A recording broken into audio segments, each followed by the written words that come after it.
It's that time of the week once again. Welcome to the Departure Lounge podcast with your host, Tom Whittle, your ticket to the home of aviation podcasts and the home of the awesome game show Quizness Jet. Sit back, relax, and enjoy the flight.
Thank you to our channel member, Carl Crawford.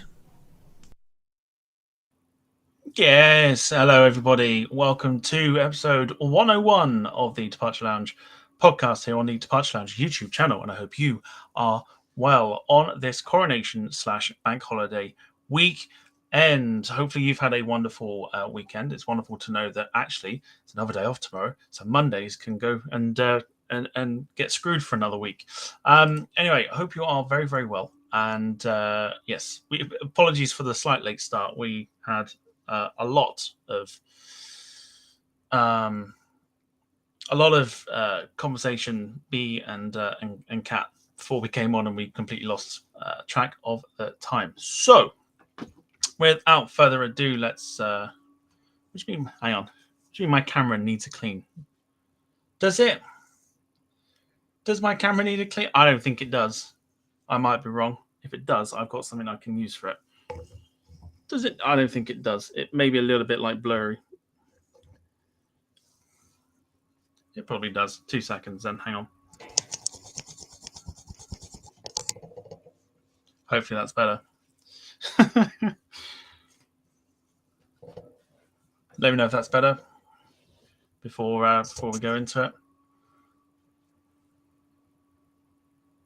I feel like that is better. Get your makeup brush when it says Jack. I'm assuming it's better now. Darren Smith. Just let me. Is it fine? That'll do. It says it's better. Everyone's fine. Right, let's just do it. Let's get it. Let's get the guest. We can see. Cheers, Benny. Thank you very much. Right, Cat Burton is with us to do Rate My Liveries. Cat, how are you? I'm very well, thanks, Tom. Very well indeed. Good stuff. People saying the camera's blurry. Right, 2 seconds. Let me sort this out. Hang on. I don't know. I think it's just a dirty fin on the poster behind you. It could possibly. Yeah, that is part of the picture. That's not me. Hopefully, that's a lot better. Can everyone see my every bit of detail now? It's not the camera lens that's dirty. It's your room, isn't it? Oh, it's just everything else around it. Anyway. So I thought I'd break this out from behind me this time. So, in your honor, how are you? How's your weekend been? And did you watch the coronation? Yes or no?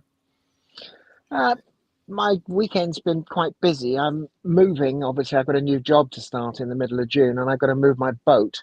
And I've had a container down in Cardiff with lots of stuff from when I last lived ashore, and I'm busy trying to empty it. So I've been down there every day.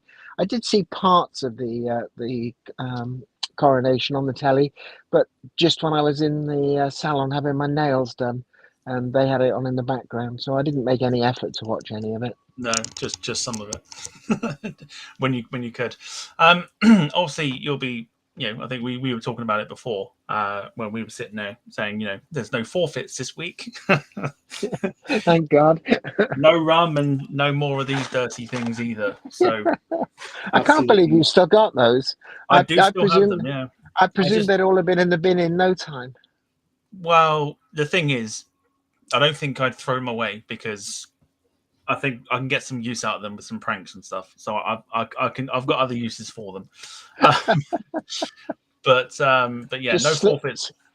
slip Yeah. the odd one in a regular packet of jelly beans and Well, I was thinking about taking them to work and just being like, "Do you fancy one?" just see what happens. I'm sure someone will take the bait. I'm sure. But yes, like we said, we are here to have a nice, relaxing evening of. Let's just get the graphic up on the screen. It is, of course, one time a month where we allow Savage Sunday to come back into our lives. Don't know how it works. This is how the whole thing is played. Cat has selected, on this occasion, I think it's more than 10, but we'll go for it. It's not a problem. A handful of liveries, which we will have a look at, and then Cat will explain why she's picked them, and then rate them out of 10 in accordance to, obviously, how much you like them. Unless you're Jack and you just pick a livery and rate it 2 out of 10. and I'm expecting that a lot of mine are going to get rated at 2 out of 10 because I've not picked all of them because I think they're great liveries. I've picked a lot of them so that we can have a lot of chat. There's there is a lot behind the liveries that you've chosen today. So we've got to get into. Right, first of all, let's have a look. So we'll go into a little bit of housekeeping, then we'll jump into the show for this evening. So we are on social media, of course. You can find those in the description below, and most likely put in the chat maybe throughout the evening. If not, they are in the description below. Do check them out. Also, we still have running the merch. There we go. The merch site, so you can pick up all your goodies and things like that. If you want to support the channel through that way. If you want to become a guest on the show for the quiz, for Rate My Liveries, or for whatever reason, really, drop me a message on social media on any of them, and we'll get you on as soon as possible. This is also your final call if you want to have your dishes of meals and food. I opened it up to everybody, and the response has been good. Dear God. So it is the final call for anybody that wants to send their dinners or lunches or anything to me to be shown on the show this evening, and we'll also be revealing the contestants for next week's Quizness Jet 5, and it's a bumper pack show with lots and lots of names. So that's the only spoiler I'm going to give you. So let's have a look and see who's in the chat. I'm just going to read out names. Samil Bandari, good to see you. Gail Leary is there. Jim Gemmell. Wayne Hart, Sean Modding as ever. Caitlin is there. Ali Cat, Jack Rolls, Michelle Johnson, Simon Kirby, Michael Painter, Darren Smith. MaxJet TV Live as always. No doubt we'll see a few 10 out of 10s this evening. Bruce is there. Bruce is saying that the only thing that's dirty is Tom's mind. You're not wrong. Rob Brown playing sporting as always. Good to see you. Hope you're doing okay. James Cridland, good to see you. Mrs. Freddie Mercury, good to see you as well. Hope you're well. Jeanette McKenzie, good to see you. Lots of people, lots and lots of names. Benny is there. I'm just scrolling through now just to see if I can find other names. There's so many people. Yeah, 10s are already added. Lots of people went 10s in the chat already. We've not even started yet. Barry Price is there as well. Good to see you. Wonderful. All right, let's jump into it. So it's Rate My Liveries. We're going to start off with...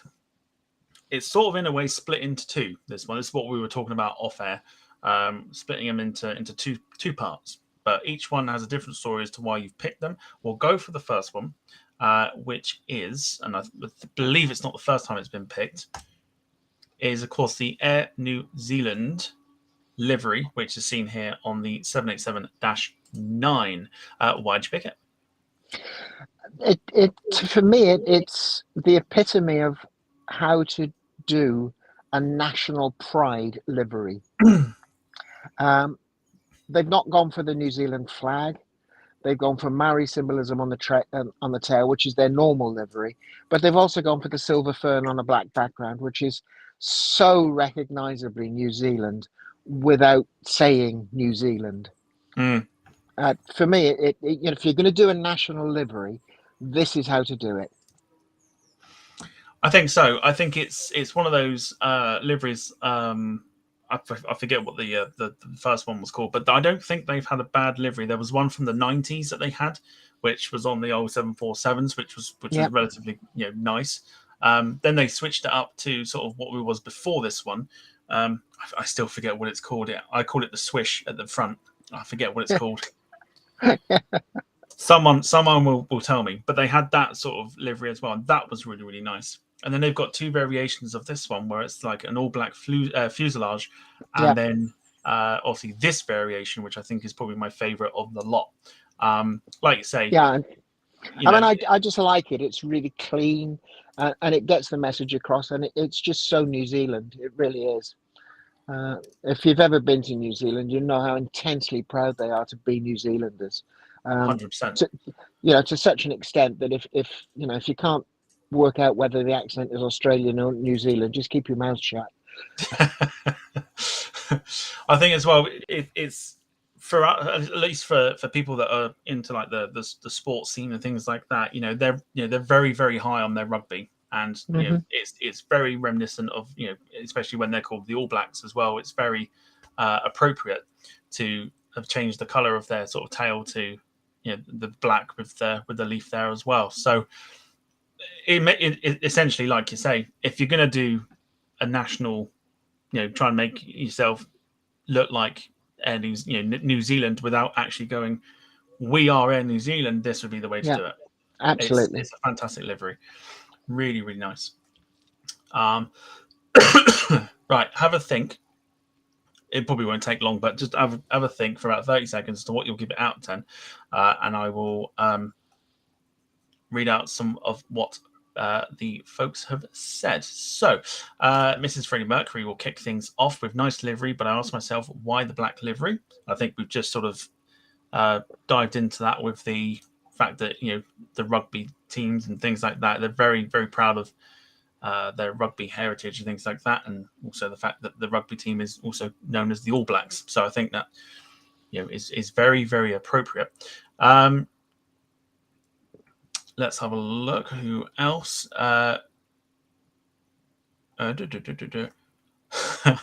Bruce says, swish like swish roll. I don't know what the name of it is. I really don't. I really don't know Are what you, it's called. are you talking about the little device on the tail, that the Maori No, design on the not that tail? one. So I'll tell you what. I've got a picture somewhere. I'm sure of it. Hang on. I'll show you what I mean. Let me just quickly show you what I mean. Because without actually explaining it properly, I'm just going to be sitting there calling it swish, and it will confuse a lot of people. That's all right. Nike get away with it. Here we go. I've got it. There we go. Okay, so the one I mean is, this is my own picture. When it loads, this is what I mean. That bit at the Oh, that front. thing. Yeah. Mm-hmm. See, I think this is quite classy, as it was, and then they got rid of that bit at the front, and then obviously they changed it to the All Blacks livery. So Yeah. there's your difference. So I know what I mean. If I call it a swish, I'm going to get ripped a new one for it. So David Bone says, very clever livery. It screams New Zealand, and I'd imagine not too costly to apply. Yeah, I'm sure you're right, David. Lots of people saying that it's a shame that we don't see them at Heathrow anymore. Of course, they cancelled their flights into Heathrow, I think, during the pandemic, I think. Yeah. David, see now the Swiss roll has started to make way. With David Bone saying, "How do you make a Swiss roll? Push him down the Alps." Very good. Carl Crawford saying, "Air New Zealand retro is beautiful." Yeah. The one I think we just put up on the screen there. But lots of people quite liking this one. I think it's very, very difficult not to actually like it. So, Kat, kick us off out of 10. How? Oh gosh, Yeah, have I got to score these too? I didn't you got realise to that. score them as well. Yeah, that's how it works. Oh gosh, I mean, I can't honestly, I can't fault this livery. I'm going to give it a 10. 10. It's a stunning livery. 10 off the bat. Who was the last person we had? I think it was Jack. We had Jack who virtually gave everyone but one a 10 out of 10 because of his 2 out of 10 mess up last time round. I'm definitely not going to give all of mine 10 out of 10. Oh dear. Oh, Yeah. just seen a really good picture that I'm going to put up later on. That's actually quite good. Right, good stuff. So massive 10 out of 10 to kick things off. Let's have a look and see what people have given it, see if anybody agrees.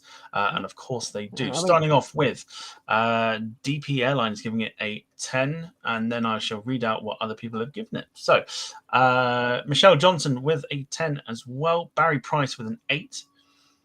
Benny with a 10. Bruce with a 75 out of 75. Just making up our own ratings as we go now. I like MaxJet TV Live 787 out of 787. Well, yeah, I mean, if someone was going to do it, it'd be Max. Trust me. Jim with a 9, Simon with a 9.5, Caitlin with a 10. I see a 3 from Darren Smith down there somewhere. Must be that Quizness Jet Championship that's weighing him down a little bit. Wayne Hartshaw, our mod, has given it 5. Mm-hmm. Very, very harsh indeed. Michael Painter with an 8. Darren Smith with a 3. No cheat line and very Euro livery, aka Lufthansa, Swiss, and Air Baltic. Mm. I don't know. I think it's done a little bit differently to that. I think that's probably what gives it or gives it away a little bit more. Benny with a 10. Darren again with a 3. Jack Rolls with a 10. And other than that, all is well. So good start. 10 out of 10. Nice and easy. I would imagine that that's about to follow with. Hang on. Darren I've just clicked on it by accident. Okay, then 4 out of 10. Very good. I love it. Very good. All right. First one done. Many, many more to come. This one's been featured regularly on this show, and I think it fails to hit anything less than a 10. It is, of course. Oh, somebody will give it less than a 10. Someone's bound to, I'm sure of it as a joke. The Heckler Aurora Iceland Air 757. Yeah, I mean, the Aurora Borealis is something that you see flying on the northern routes almost every single night flight, and it never ceases to look breathtaking. I must have seen the Northern Lights thousands of times, I imagine, through my career. Sometimes they're good, sometimes they're fairly dim and just green. If you get multicolored ones, you're very lucky. But for Iceland Air, who live up there, to make the bold step of just applying it as their livery, I think is inspired. It's one of the most beautiful natural phenomena on Earth, and why not use it? Why not own it if you're from Iceland? Absolutely, a beautiful phenomenon on a beautiful aircraft, on the 757, of course. Many of us own models of it. I can literally, you can't see me doing it, but I can point to mine. Mine's behind my computer screen. I think Wayne's got one as well, so I know Wayne's instantly given this a 10 out of 10. But it's one of those liveries, I think, where if you live near an airport that Iceland Air fly into, this is the one. This is the one you are hoping for, I think, as well as the others that they've got. But this is the one that you are hoping that comes in. And of course, with the fact that they'll be retiring the 757 in the next couple of years, I think it is, in favour of, I want to say I'm correct, A321 Neos. Very likely, yeah. Possibly. I believe I've read that somewhere. Someone might correct me, I'm sure. It'll be missed, and hopefully, I don't know if they would, but I'd like to think that they might preserve this, but you won't ever see this in the new livery anytime soon. So at least there's that. At least that's a bonus, at least. Yeah. They're not going to put the wretched new livery on the 757. Right, okay, you probably know the score for it, but just hold fire for a second and see what people have put. I can already see a lot of a lot of numbers thrown in already. Firstly, I want to say hello to Transatlantic Alison. Hi everyone, just got home from the sim. Hope you're all well. Good to see you, Alison, as always. Going on from there. It's just lots of numbers. Just literally lots of numbers. Simon Kirby says, if a livery could ever make you dribble, it's this one. Yeah. Who else we got? David Bone says, fantastic livery. Bruce, interestingly, says, I thought the green was primer awaiting the blue top coat. You'll have to get airborne more often, Bruce. Go out and fly at night on a northern route, and then you'll know what that is. It's unmistakable. Yes. It's one of my things that I'd want to see before I kick the bucket sort of thing. I'd love to see it. I really would. Caitlin says, I love that it shows off the northern lights. Simon Kirby also owns a model of it. It's on his bedside cabinet. I'm always a bit worried about aircraft models on bedside cabinets.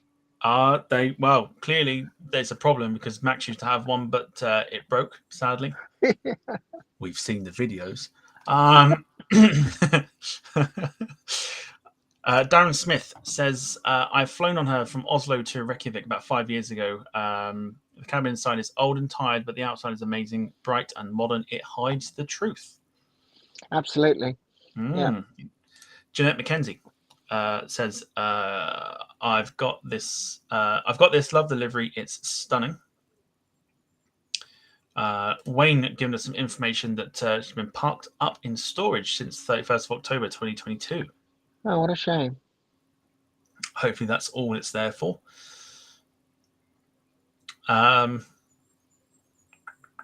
Michelle Johnson asking if there are models of this one. There are plenty of models out there for under different companies or manufacturers that make them. I think mine is, I want to say from Herpa-Wings, I think, but you can get them from Gemini and things like that. And I imagine other companies will bring them out as well. You can find one for sure. And then lots of people saying some good things about it. Alison says, I used to love watching the southern lights from my base in Antarctica. We used to lay out in bivvy bags for hours on end. I just read that as it flacked past, Tom. I'm glad you picked that one out. Alison, what a fantastic privilege to have been able to even to visit Antarctica, never mind to be able to lay out in bivvy bags and watch the southern lights. I mean, that's, just talk about bucket list stuff. Oh, what an experience that must have been. Right. You know the score, Cat, out of 10, please? Well, I can't give that one anything less, can I? No, I knew it was coming. I knew it was coming. I'd be the only one that wasn't giving it a 10 if I didn't give that one a 10. I know everybody loves it. So. 10 out of 10. Good stuff. There's a lot of 10s in there as well. Let me just readjust. Lots of 10s in there as well. Let's have a look. Let's start it off with... Nope, I've gone too far up. Hang on. There we go. Michael Painter gets the shout. 10 out of 10 from him. Ian Mahoney also giving it a 10. I'm hoping Lewis Chapman is just saying that for the previous one. He says a 6. I want to say that's for the first one. I might be wrong. It's all right. Simon Kirby's made up for everybody else because he's gone for 1,000 out of 10. Good stuff. Ali Cat with a 10. Samil Bandari with a 10 as well. Michelle Johnson, 10 out of 10. I'm just literally just reading out 10s. Gail Leary, 10. Benny with a 10. Darren Smith in his comment about flying says 11 out of 10. And Darren later on comments, shame she's no longer in service. Yeah, I couldn't agree more, Darren. What a shame. Bruce with a 7, which I think is respectable regardless. Maybe a little low, maybe. Let's have a look. Yeah, James Quidland also with a 7. Lots of people with 10s across the board. Darren Graham, photography, good to see you, giving an 8. Clive with a 10 as well. and Alison making up for everybody else on top of Simon Kirby by giving it a 1 million out of 10. And apparently, Lewis Chapman is the one that, the 6 out of 10 was for this one. Interesting stuff. I didn't think it would. So it's all a matter of taste, isn't it? It is indeed. That's why we like these shows, because it just people have their people give off their opinions and stuff. So it's I like it. Right, okie dokie. So let's move away from the Heckler Aurora one. There we go. Moving on to one that you and we spoke about, and we've got quite a bit of chat coming in that about this particular one. I think in regards to the actual airplane itself, and also not the first time it's been mentioned either. It is the E190 E2 Shark livery. Obviously on their prototype E2 jet. You're a big fan of this, I know. Tell everyone why. Yeah, I was speaking to a group of youths at Farnborough Air Show. So I got a free in to Farnborough Air Show on the year that this aircraft was there. And obviously once I'd finished my speaking engagement, was wandering around the show and managed to get a really good look at this aircraft. It's an impressive aircraft anyway. The whole Embraer 100 series aircraft are stunning. But this livery was just so impressive up close and personal.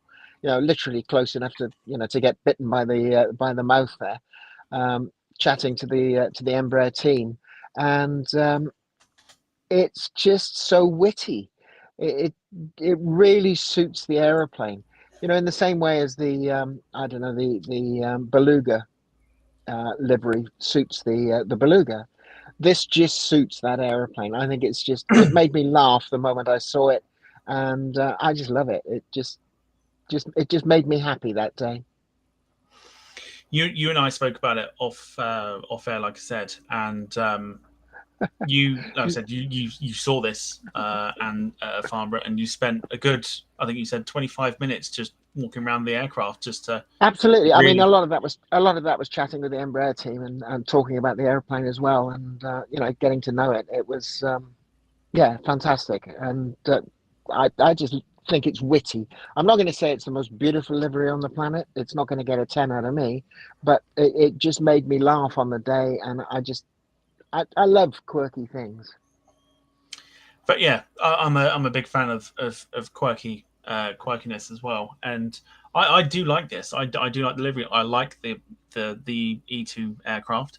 There was a discussion that we had as well, which also happened with a few people on STT. Well, I think we had a chat, me and Chris from STTV. We spoke about it as well in terms of obviously with Embraer and British Airways, of course, which also came up in the conversation with their fleet of just pure E190s. What would happen once that fleet then starts to get passed out sort of thing to make way for the newer planes? Do you think they would have gone for the E2, or do you think we would have gone for the A220? And we sort of both chat about it, you and I. I said they'd probably go for like the A220 because I think it's probably a better fit for them at the moment. What was it you said?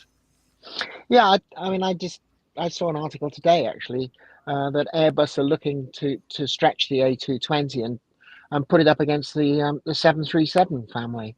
I'm not sure if that's not going to be eating their own tail and just taking sales away from the A320s, but time will tell, I guess.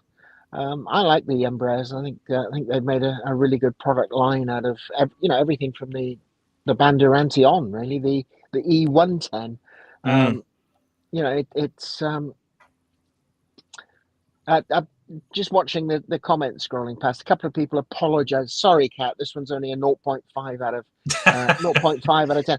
Don't apologize. I'm not honestly didn't pick all these liveries because I wanted straight 10s. There's no way I wanted straight 10s. I wanted to be able to talk about the liveries and just to give you some insight into the way I was thinking about the liveries. So I've not picked 100% 10s. I've not picked 100% beautifuls. I've picked at least one livery that I thought was pretty naff, frankly, but it's got a Mhm. really close personal association. We're going to come to it in a little while. We certainly will. We speaking of the E2 family, obviously the only ones that are available at the moment are the 190 E2 and the 195 E2. Obviously, they've had a load of problems with the shorter version on the 175. I think it's 175 E2 Yeah. as well. Do you think that sort of just on an opinion basis sort of thing, do you think the problems with the 175 have sort of hampered potential sales for the 190 and 195 E2? I know the 195 E2 has done quite well, but especially for the 190 E2 as well. It's not an aircraft that is bursting with orders at the moment. Yeah, it's not. I mean, it's got technical problems, but it's also got human problems, problems with airline agreements. Um, there's a thing called the scope clause, which generally speaking means that the E195 is too big for most airlines to buy. Once you get to that size, the scope clause means that the mainline pilots are the ones that should fly it because of the number of seats. Whereas if you stay down at the 175 size, it can be the equivalent of the city flyers of this world, the non-mainline pilots. Certainly within British Airways, that's what happens, is that anything bigger than 100 seats has to go to British Airways. Anything smaller than 100 seats can go to people like City Flyer. So I think Embraer they're skating in a market where they're falling out of the airlines that want it, and they're falling into the airlines that really want something even bigger. So it's a really tricky place to be, and it's all because of union agreements. This scope agreement, and it's not just British Airways that has a scope agreement. All the big American carriers have a scope agreement, which decides whether or not an airplane gets taken into the United fleet or the United feeder liner type fleet, the local carriers fleet. So they've really got to be careful which market they're pointing at. Competing, of course, for the very well-established A220 as well, which also doesn't sort of bode well for the Embraers. But they've got loyal customers anyway. You know, Widerøe in Norway have them, and Helvetic in Switzerland. You know, so there are people out there that have them, and of course, absolutely, it's very, very big over in Brazil with Azul and things like that. So, in fact, we mentioned it earlier. You know, the Belgium division of TUI have taken a delivery, I think, of the 195 E2 originally for Belavia. So they've taken delivery of those. So maybe something will kickstart it, and you know, I'm not sure. You guys probably know better than I do. What's its cruising Mach number? Darren's very good with information. I'm sure he will. He will provide it for us. Right, while he does that, have a think about out of 10 what you would give it. Let's go through the comments and see what they seem to think about this one. It is splitting opinion big time. It certainly is, yeah. So let's have a look. Wayne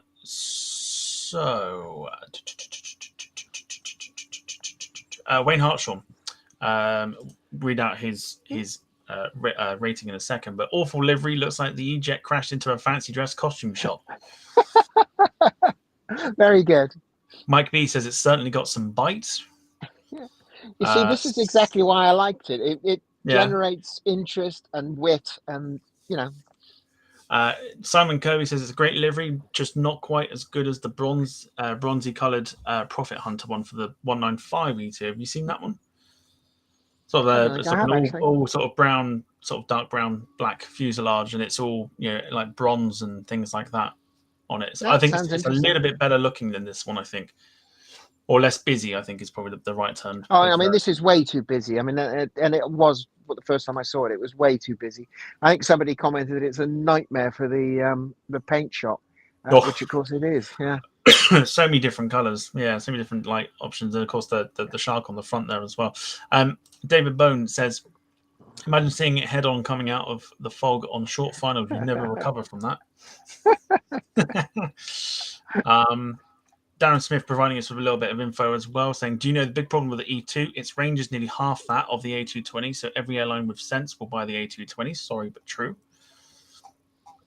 Yeah, I mean, I can see that. It depends what the airline is trying to do with it. I mean, if it's trying to fly from Estonia to London, it doesn't need vast range.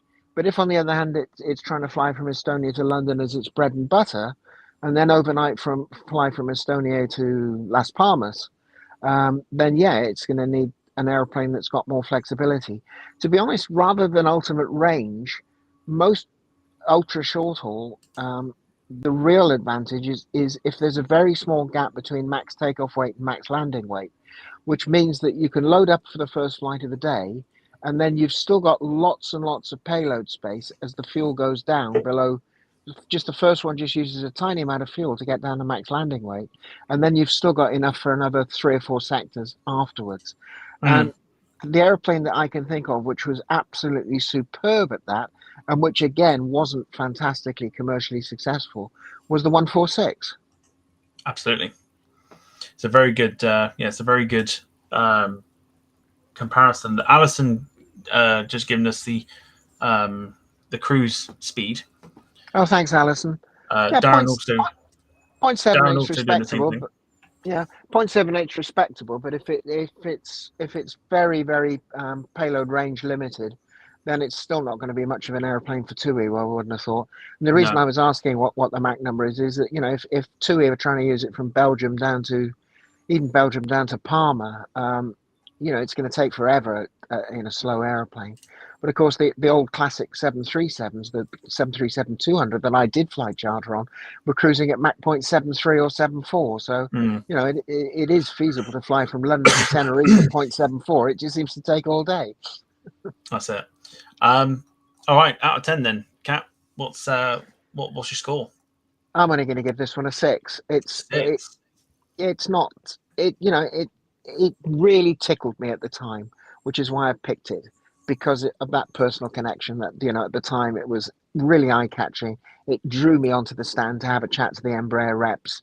I spent 25 minutes chatting to them, getting shown around the airplane. They were very, very proud of it. So it did its job, but it was an air show livery for me, not an in-service livery, not even a sales demonstrator livery. It was very definitely get people onto our stand at an air show, and it did that job perfectly. Catch their eye sort of thing. Yeah, I know what you mean. All right, 6 out of 10. At least it's not a 2. So Jack can still hold that record. It's fine. We're going to kick it off with the ratings, and we're going to go for Bruce, who gives it a 9 out of 10. So he's a big fan of it. Then going down the line, we have Lewis Chapman with a 5, James Cridland with an 8, Gail Leary with a 7, Mike B with a 6, David Bone with a 3, Simon Kirby with a solid 8 out of 10 for him. Ali Cat says the face, 10 out of 10. The rest, 6 out of 10. Caitlin with a 0.5. Interesting. Benny with a 1. Jeanette McKenzie with a 1. Wayne Hartshaw with a -1. Darren Smith, 1 out of 10 as well. Samil with a 1. Good Lord. That's a lot of savagery this evening. Yeah. I see Alison's saying that the max range is 2655 nautical miles, which is perfectly good for all of the European charter work that TUI's likely to do with it. Not sure why we came up with the thing that about the A220 having twice the range.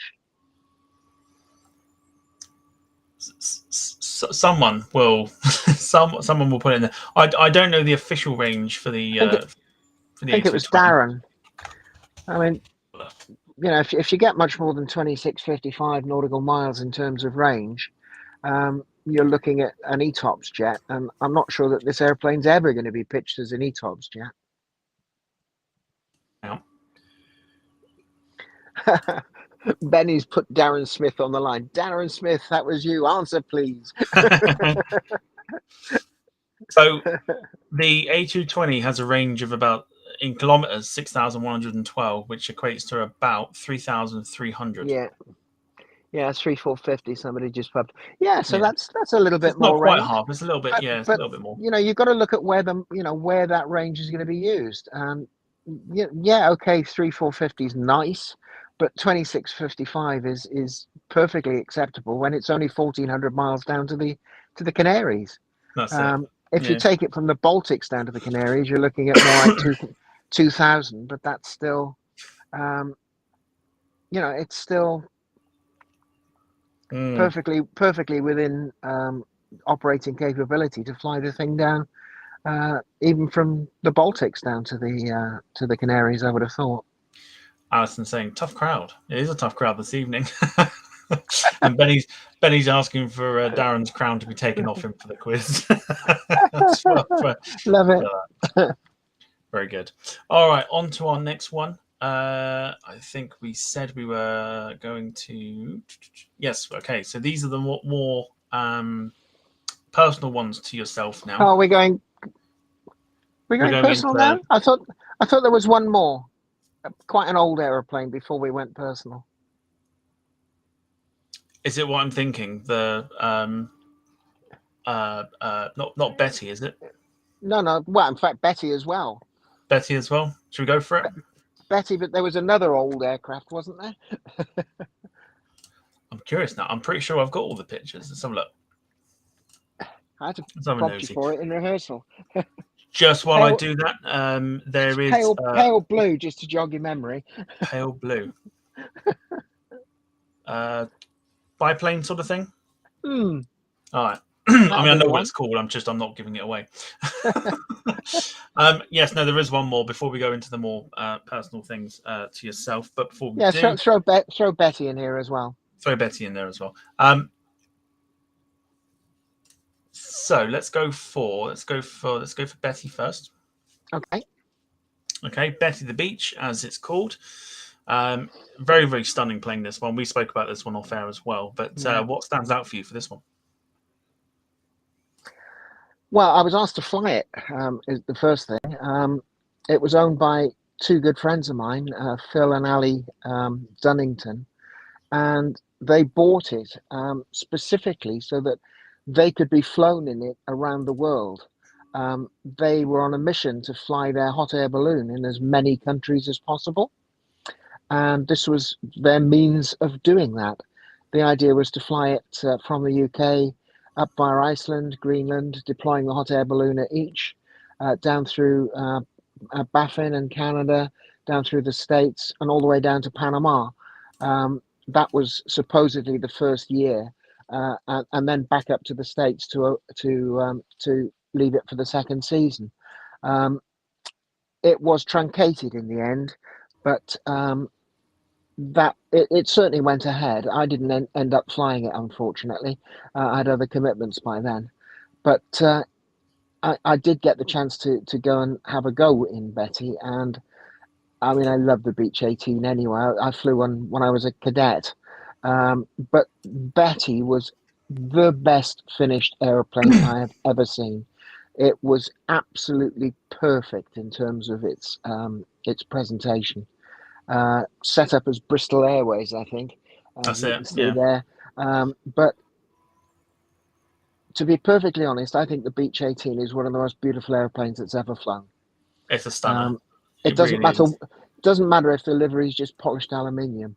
It's a beautiful aeroplane, and Betty just presented it as one of the most beautiful Beech 18s ever. I like I like the blue. The blue on it is really well, really nicely done, and Mm-hmm. it's come out very, very nice. It's almost like what I call like a midnight blue sort of thing, where it's almost looking like Yeah, a metallic paint. But the blue and the white for the Bristol Airways livery complements it so well. And like you say, the Beech 18 as well is one of those aircraft where you look at it and it looks pretty from any angle. So it's almost like a win-win on this one. yeah. Ian Meadows joking around saying Ryanair have ordered 20, I heard. Love it. Very good. But yeah, I thought we'd thrown a nice retro here. We do have another one which is coming shortly. So we'll have a look and see what people think in the chat first before we get into what you are rating it. Just very quickly though, there is a pinned comment on the top of the chat if you want to become a part of the Copyright Elite Club and become a member of the channel and support us through that. You can click the link that is in that pinned comment and go through joining that way. Lots of people liking this. Yeah, so just a quick note to Simon Kirby: watch this space. Oh yes. I see the. Is it this one? The would you trade in flying this to fly a Dragon Rapide? Is that one? Yeah, absolutely. I'd fly a Dragon Rapide at the drop of anybody's hat. Yeah, we'll get on to we'll get onto the Rapide shortly. Alison with a nice story as well, saying that I flew a beautiful 18 from Canada to the UK on a delivery flight just after I first qualified. It was such a great experience and was honestly in heaven, which I think goes a long way to describe what kind of aircraft it was. Yeah, they are a wonderful aircraft to fly. My experience with them early on in my career was actually before I'd qualified. There was a Beech 18 based at Perth in Scotland, and I was doing my instrument rating at Perth, and I managed to get a co-pilot seat in the 18 just for extra hours and extra practice.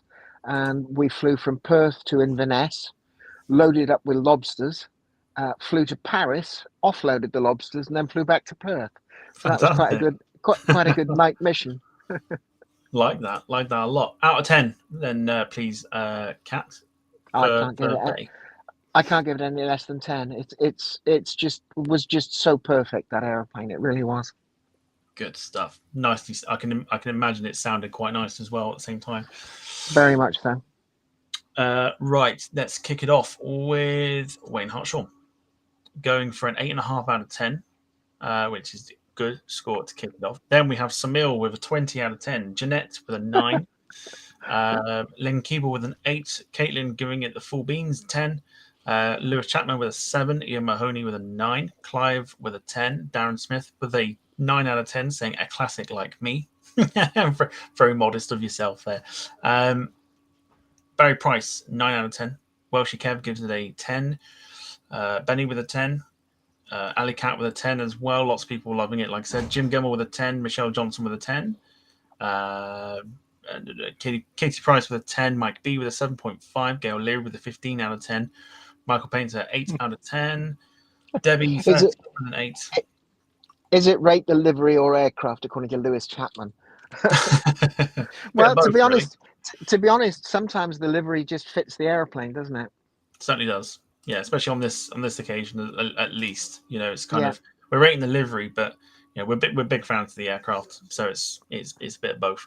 Then 10s across the board from Carl Crawford, Jack Rolls, Alexander Elliott, Max Yet TV Live, of course, and Benny. Good stuff. Let's move on to the other retro aircraft that we've got on, and of course it was mentioned by Simon Kirby about the Dragon Rapide, one of my all-time favorite aircraft. I've been lucky enough to actually get on one and fly on one, but this livery in particular, Kat, for you, why'd you pick it?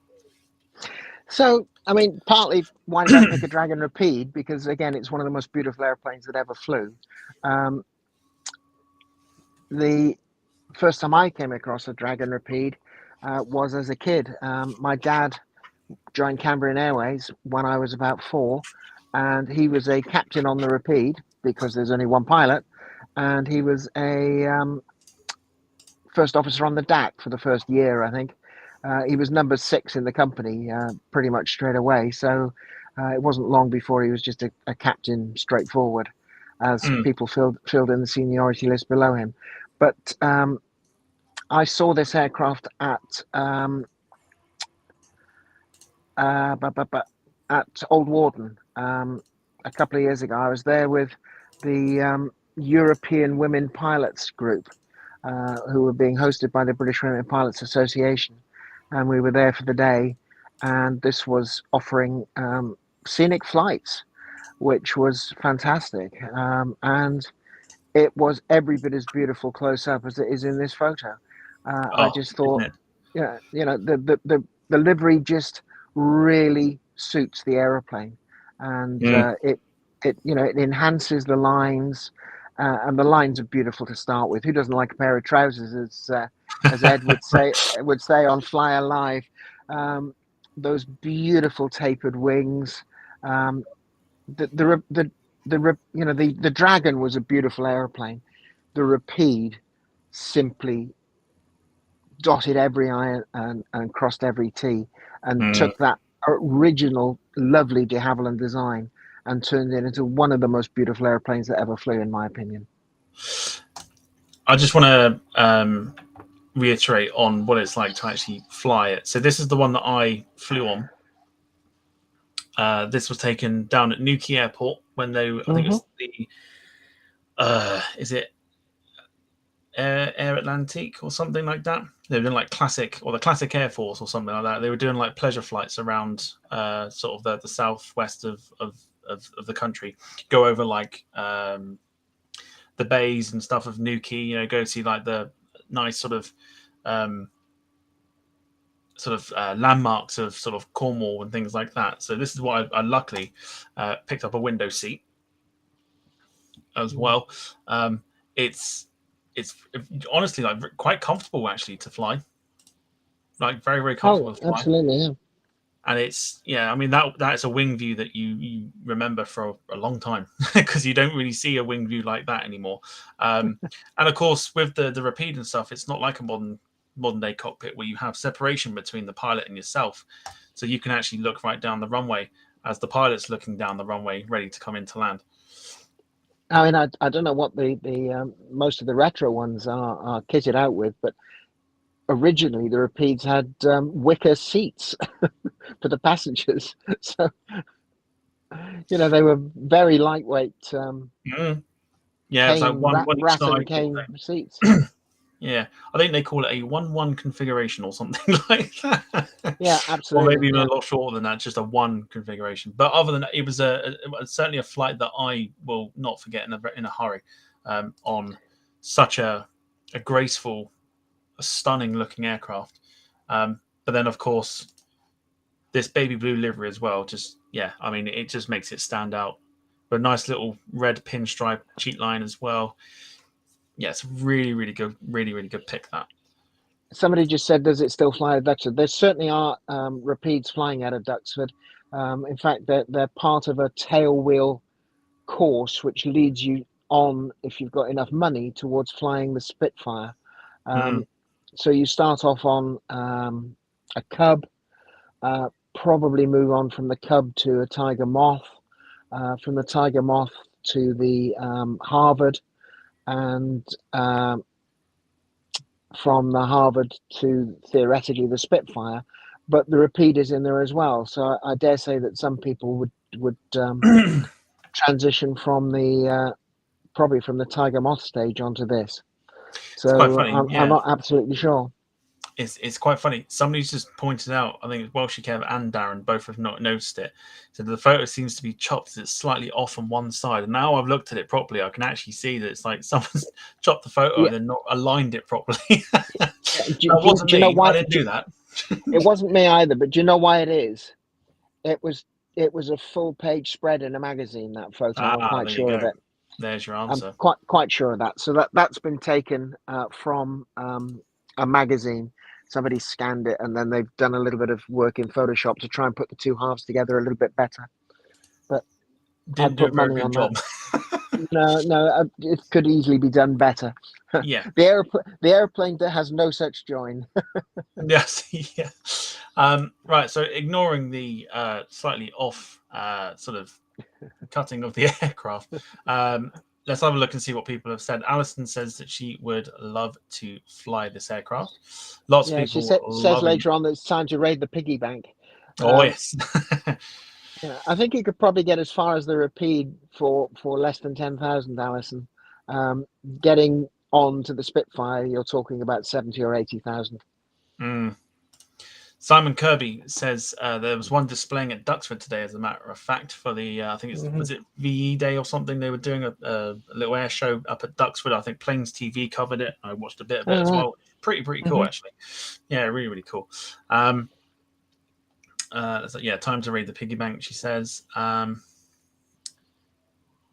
So that's fine. Yeah, lots of people, lots of people just loving it. So out of 10, then, Kat, for this repeat livery, what are you For giving it? for that particular repeat, that livery, it's the most beautiful repeat I've ever seen. So it's getting another 10, I'm afraid. Full 10. Good stuff. Ali Cat, I think so far giving us a good score there. Some great aircraft tonight. 10 out of 10. Good stuff. With that, then let's have a look and see. While you're going through the scores, I'm just off to the loo a minute. No, that's fine. I'll take your screen. All right. While she does that, let's have a look at the scores then. So Alexander Elliott with a 10. Jeanette McKenzie also with a 10. Somil with a 10. Wayne with a 10. You can see there's lots of 10s coming in here. Welshie Kev with a 10. Lewis Chapman with a 10.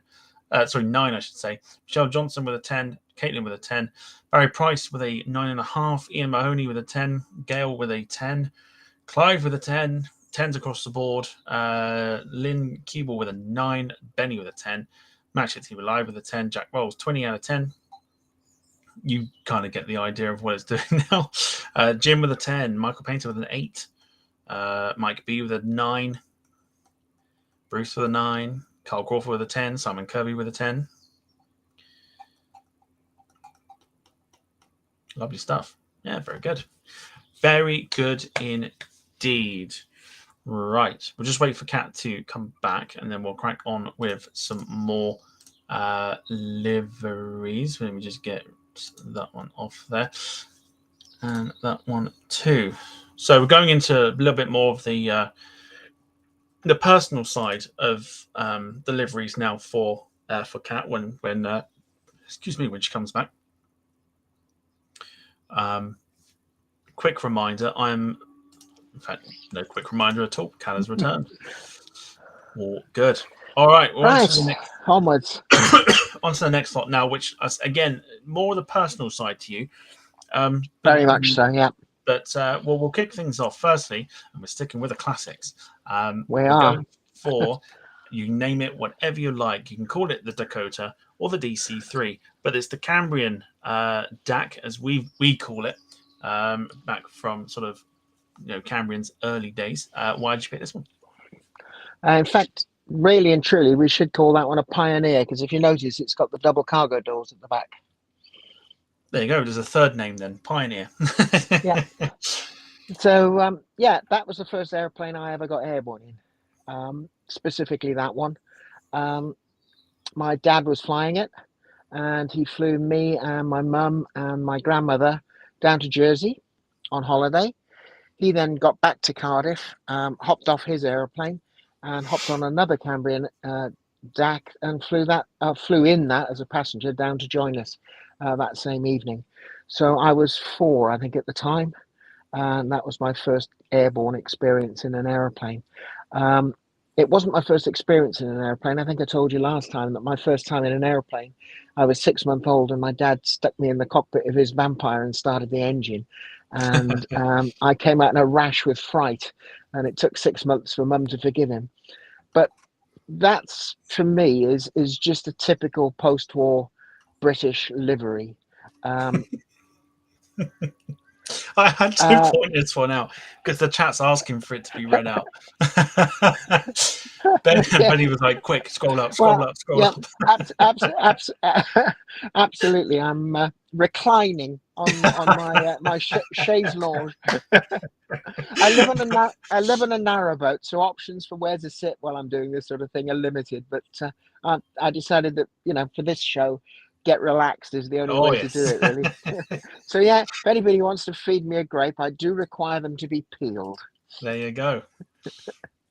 So Cambrian Airways, long association for me. I say my dad was one of their pilots from about 1956 onwards, when the Auxiliary Air Force stopped flying, and I ended up flying for them myself, as we'll see a little bit later on. But that was my favourite of the classic Cambrian liveries. The sort of 3 red cheat lines down through the windows, the long cheat line in the white, which is an arrow spearing through the word Cambrian, and sat on top of the arrow is the Welsh Red Dragon.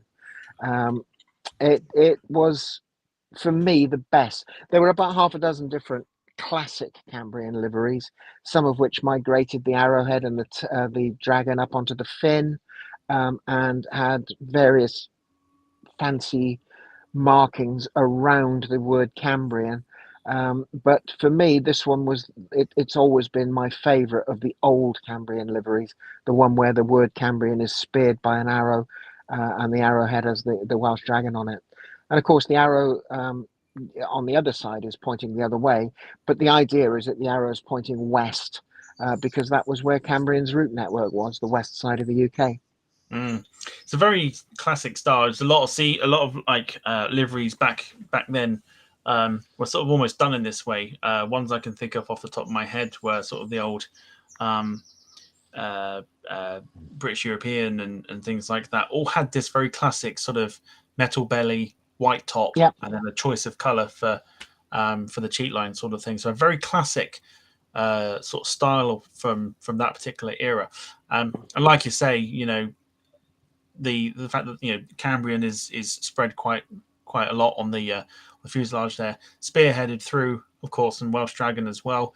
It's a classy livery. Don't see too many metal bellies now either. So always up for a little bit of like a chrome or a metal sort of belly. I think the last time we saw those was, I think, American Airlines before they got rid of them, I think. Yeah. So yeah, of course. I mean, modern airplanes don't like bare metal. It's Yeah. always inhibitor paint and things like that. But very different to chrome carbon fiber, I'm sure. Absolutely, yeah, very different. But I mean, I've included it because of my personal association. It was the very first airplane I got airborne in, so. It was also an inspiration for you as well, which is another thing that I'm about to show. It's not an aircraft per se, but it was an inspiration for you when you owned a boat, wasn't it? Yeah, this was one of the boats I've owned, my fast fishing boat that I kept in Cardiff Bay. And if you look closely, you'll see that same Cambrian speared by the arrowhead with the red dragon on it, except that I've added the word dragon because the boat's name was Cambrian Dragon. So yeah, that was how much that livery, that specific iteration of the Cambrian livery, meant to me.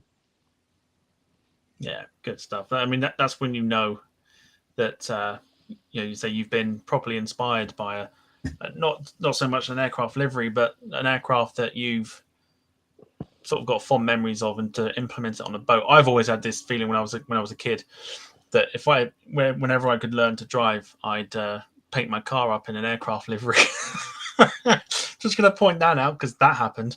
I haven't done it, obviously, but it's one of those things that was just like, I love this livery. Imagine my car would look like it when I'm older, etc. But yeah, it's what. Oh no. Nearly go that way then.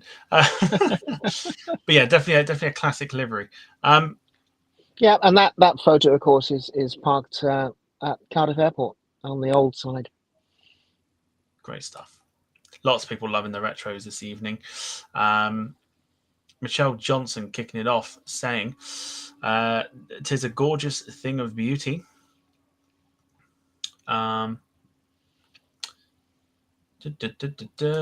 Smith, big fan of a cheat line like I am, says it has a cheat line. Yes. It's got about 6, I think. Ian Meadows, does it have a business class? So it's funny you should ask that, Ian. We had one that was fitted out. Our managing director was keen that we had a super DAC, and there was one that was fitted out in all business, and it was rather like the Rapide. It was 1+1 seating, so hugely spacious. It had about 10 or 12 seats in total, as opposed to the normal 20 odd. It was very, very comfy indeed, but we didn't really know what to do with it. Who else we got here? I'm just trying to see. Lewis Chapman. Kat, if you could be very kind to just explain the word cheat line to Lewis, and just explain what we mean by a cheat line. Well, I mean, on that photograph, you could probably count the wide red that runs all the way from the nose to the tail through the windows as a single red sheet line. You've then got two white sheet lines that break up the red, so you could even call it 3 red and 2 white sheet lines down through the windows there. And it's just something that breaks up the livery from the bare aluminium to the white. There you go. There are no stupid questions on this show. Everyone learns something. Even me, I learn something new every time I do this. So no stupid questions at all. Kev says they go faster stripes. Go faster stripes. Not in a DC3, they're not. No, it's not something you can just put on a Ford Fiesta and a DC3, but good stuff. Yeah, lots of people loving it, so that's fine. Lewis Chapman just with a thank you there as well, so no worries at all. Right, Kat, then, out of 10 for that Cambrian livery. I'm going to give it an 8. I'm going to give it an 8 simply because it was so evocative of the time and because it was the first airplane I ever flew on. Good stuff. All right, 8 out of 10. Let's have a look. Excuse me, and just see who we have here. I'm going to go for... In fact, I'm going to go for Welshie Kev. Not a fan of this livery. Love the plane, not the livery. A 2 out of 10. Tough crowd. Very tough, especially since he's Welshie Kev and he's got half the blooming livery on his icon. crime against his own. 2 out of 10. Going down the line, then Caitlin gives it a 9. Michael Painter gives it an 8. Jeanette McKenzie with an 8. Lynn Keeble for a 7. Samir with a 9. Ali Cat with an 8. Max doing Max things. That's why we have the emoji of 10 out of 10. Giving it a 10 out of 10. Jack Rolls with a 10 as well. Michelle Johnson, 10 out of 10. Gail with a 10. Jim with an 8. James Cridden with an 8. Bruce with a 6.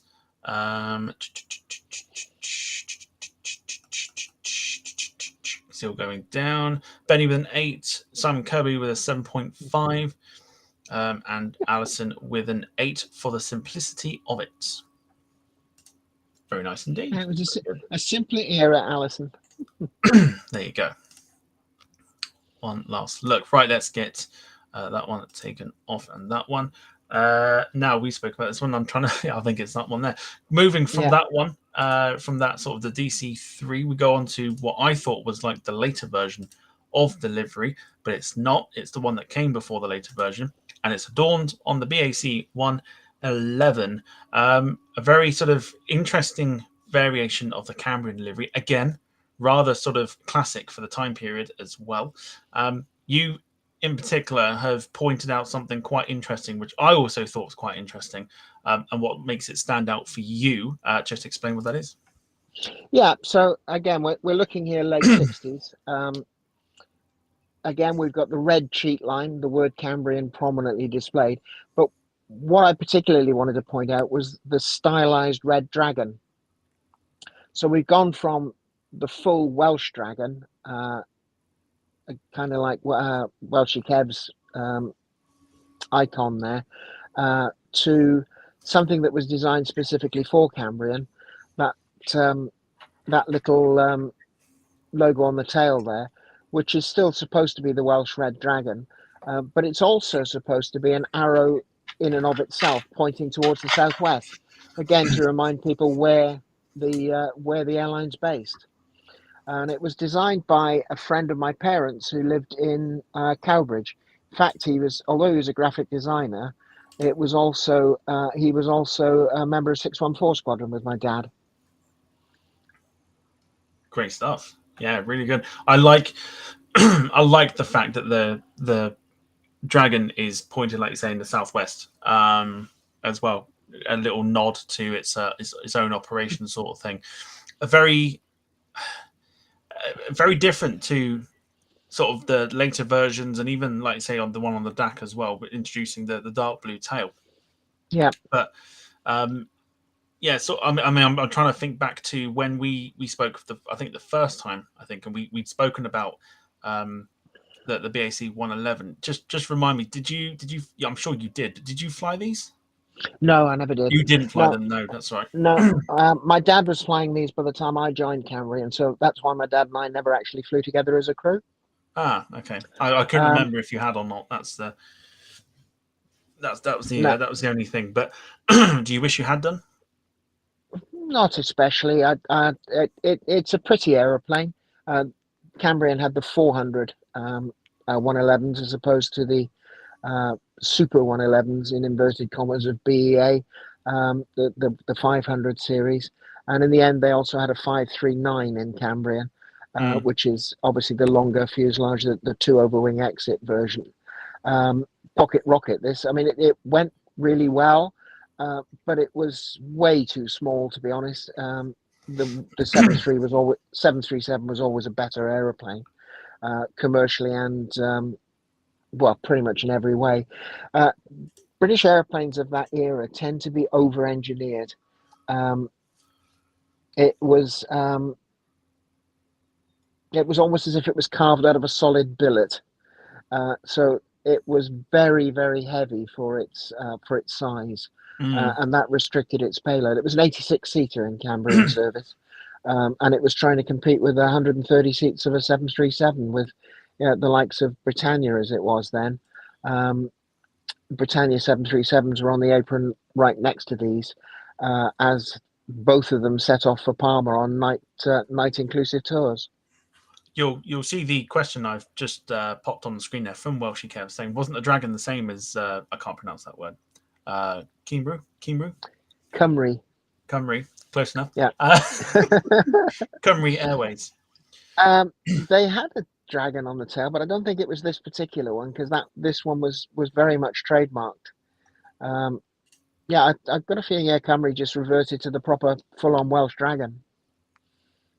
Samil Bandari, thanks for joining us this evening. He's off, so thank you for joining us. We'll see you again soon, no doubt.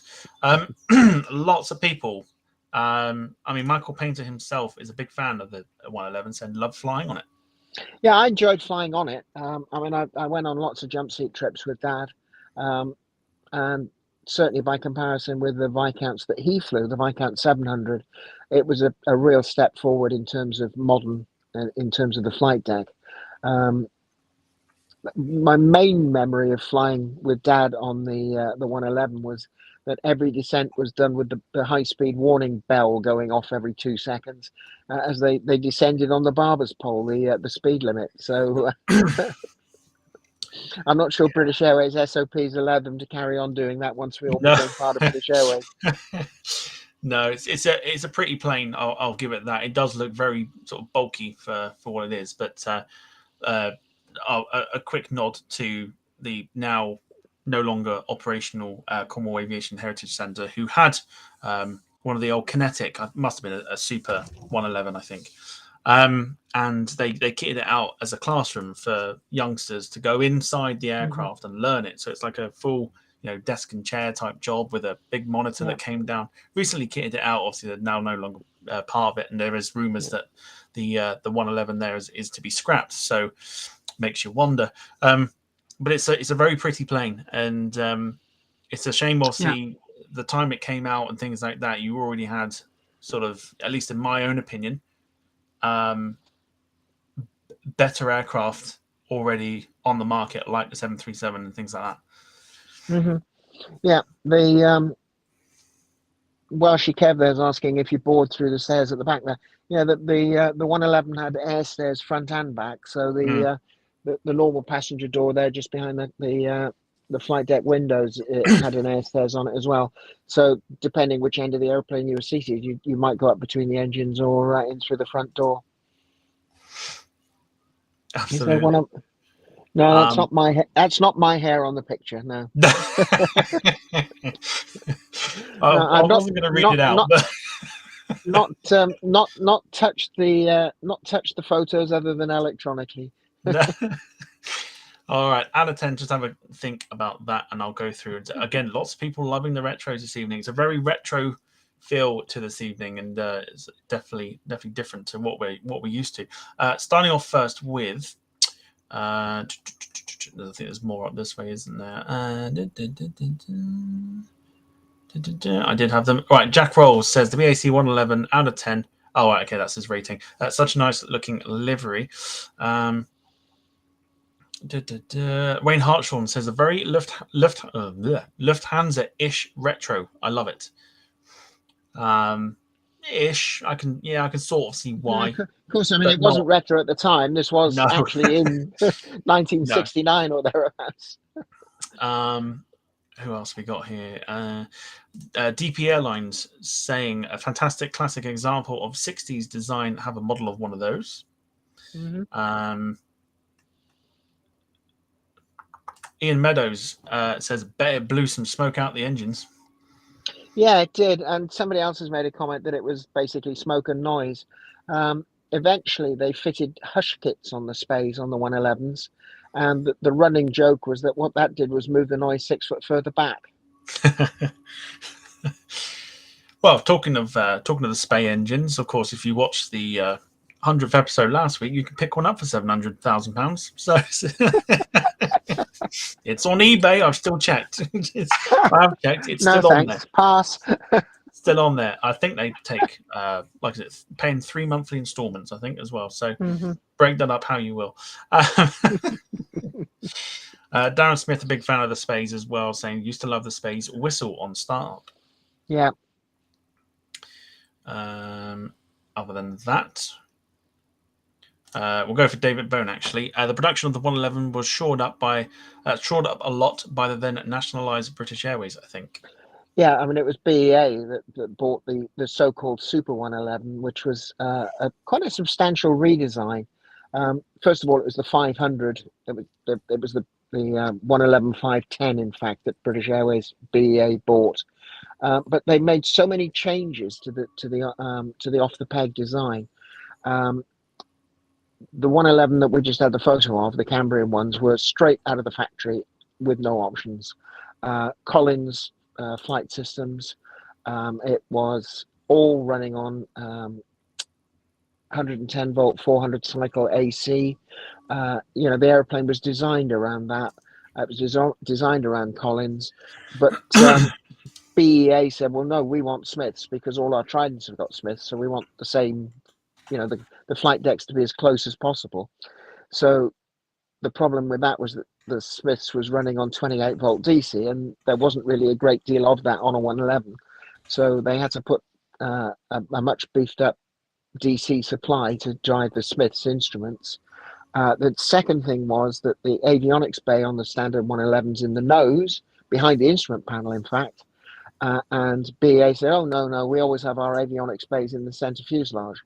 So they had to move it down to where the center wing fuel tank was on the standard 111.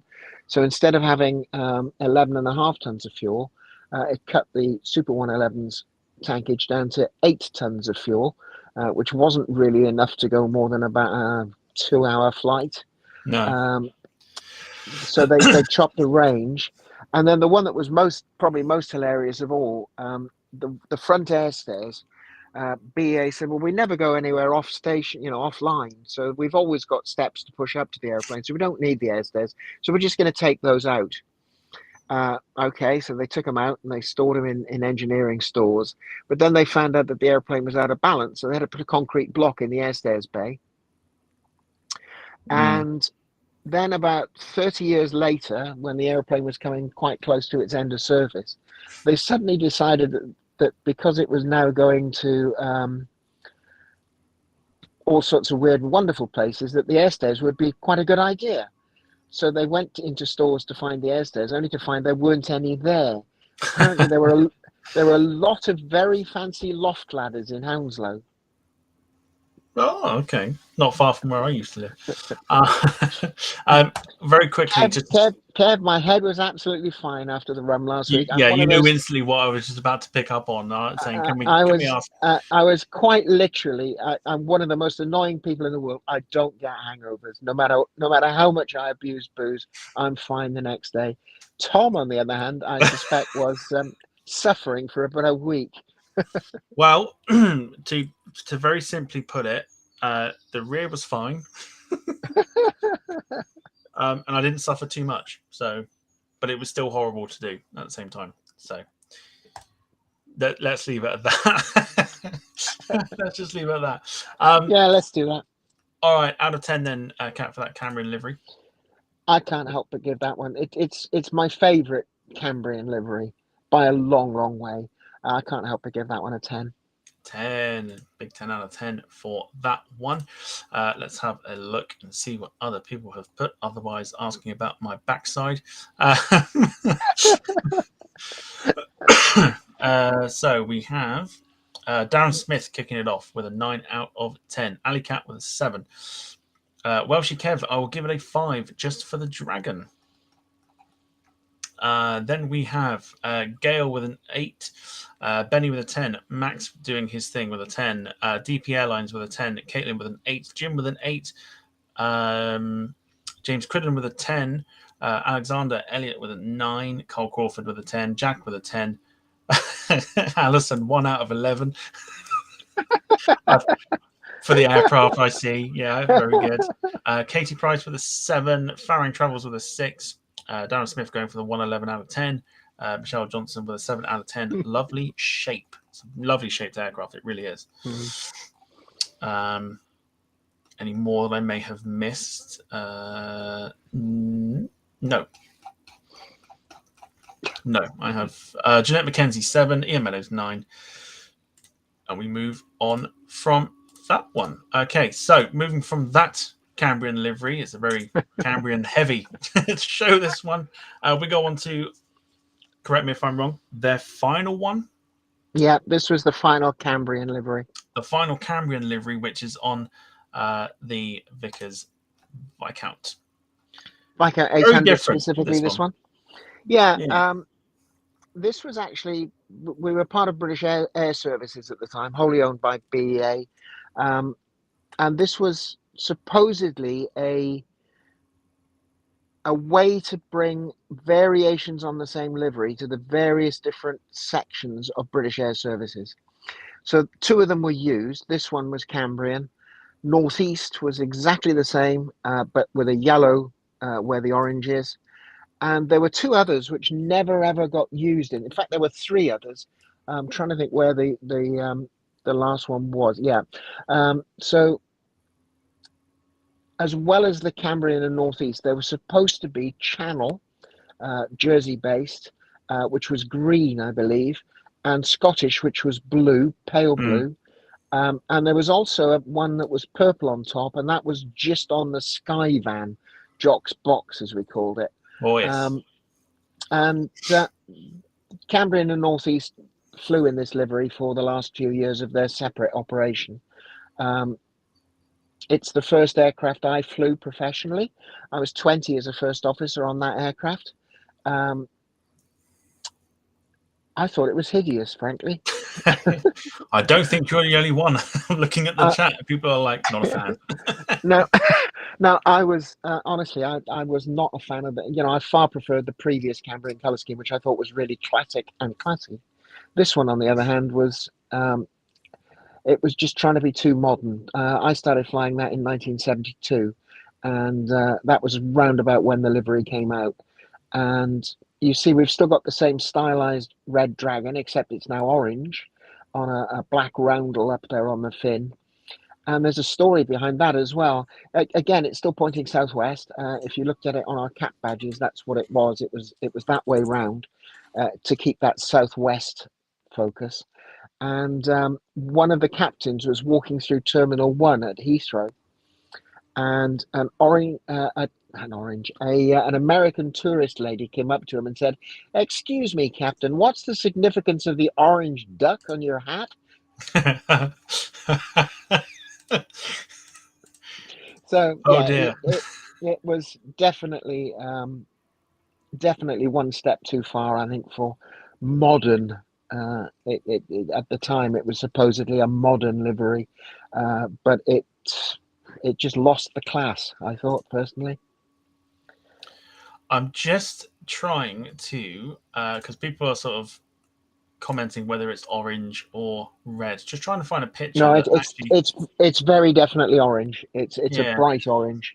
Just trying to find. I mean, it may just even have to come as. It's not far off. It's showing up. Yeah, it's not far off the color of the background to live in the top left-hand corner of the screen. Very definitely not red.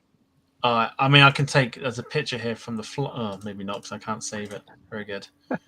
Always interesting. All right. It to me, it's one of those interesting colors. I think that really throws people off, depending on the angle and of course the time of day. I think it's Yeah. probably Honestly, you wouldn't mistake it for red in person. Definitely no. not. No, I mean, it was this one very might. orange. I don't even think I can save that one either. It Can I was even save it? EasyJet orange. Okay. EasyJet orange 30 years earlier. Right, I'll tell you what. This one might not be clear enough, but you know what? It settles the debate at least. Hang on. There you go. Yeah, that's it. There's your colour. Yeah, and that's what the 111 looked like in it compared to that previous classy livery.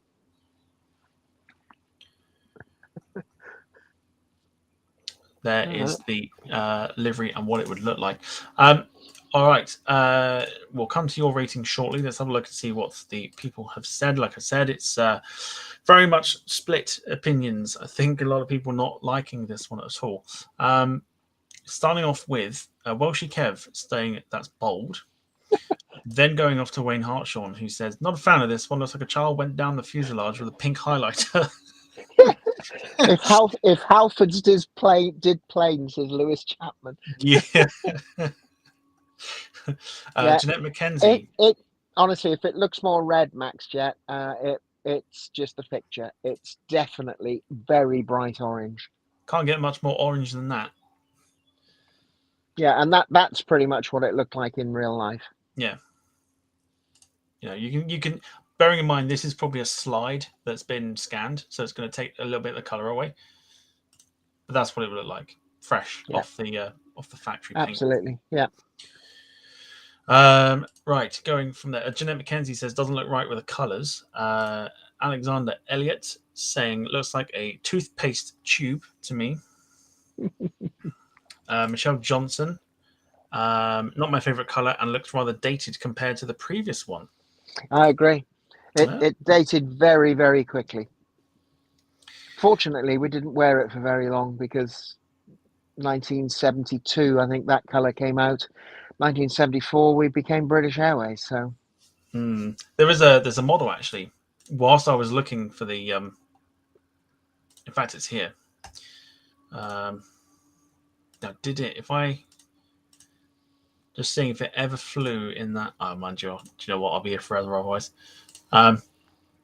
There's a model here of the post merger from Cambrian and all the other sort of local airlines, as we call them. yeah, they had lots of transition colors. Yeah, there you go. British Airways titles with a Cambrian livery. Yeah, exactly that. And of course, the British Airways with the lowercase a, which we'll get on to shortly. Right, so out of 10 then, Cat, for that one, please, for the Cambrian livery. To be honest, I don't think I'm going to give it any more than a 3. Ooh. Well, do you know what? Again, it's still not a 2. Jack's safe for now. Jack is safe. All right, 3 out of 10. Let's start off with, and we'll go for Wayne because he's gone for a big fat 0 out of 10. Yeah. Jack's gone for a 10 because he loves the bike out. Fault you, Wayne. Michelle Johnson on the comment we just read gave it a 5 out of 10. Michael Painter with a 6. Bruce with a 4. Maxshed TV Live giving it a 10. I'm sure he's just not looking at the screen anymore. Farring Travels with a 10. Jim with a 4. Michelle Johnson revising her score to change it to 7. Katie Price with a 1. Gail with a 6.5. Alexander Elliott with a 4. Caitlin with a 6. Welshie Kev, 1 for the first photo, 5 for the second photo.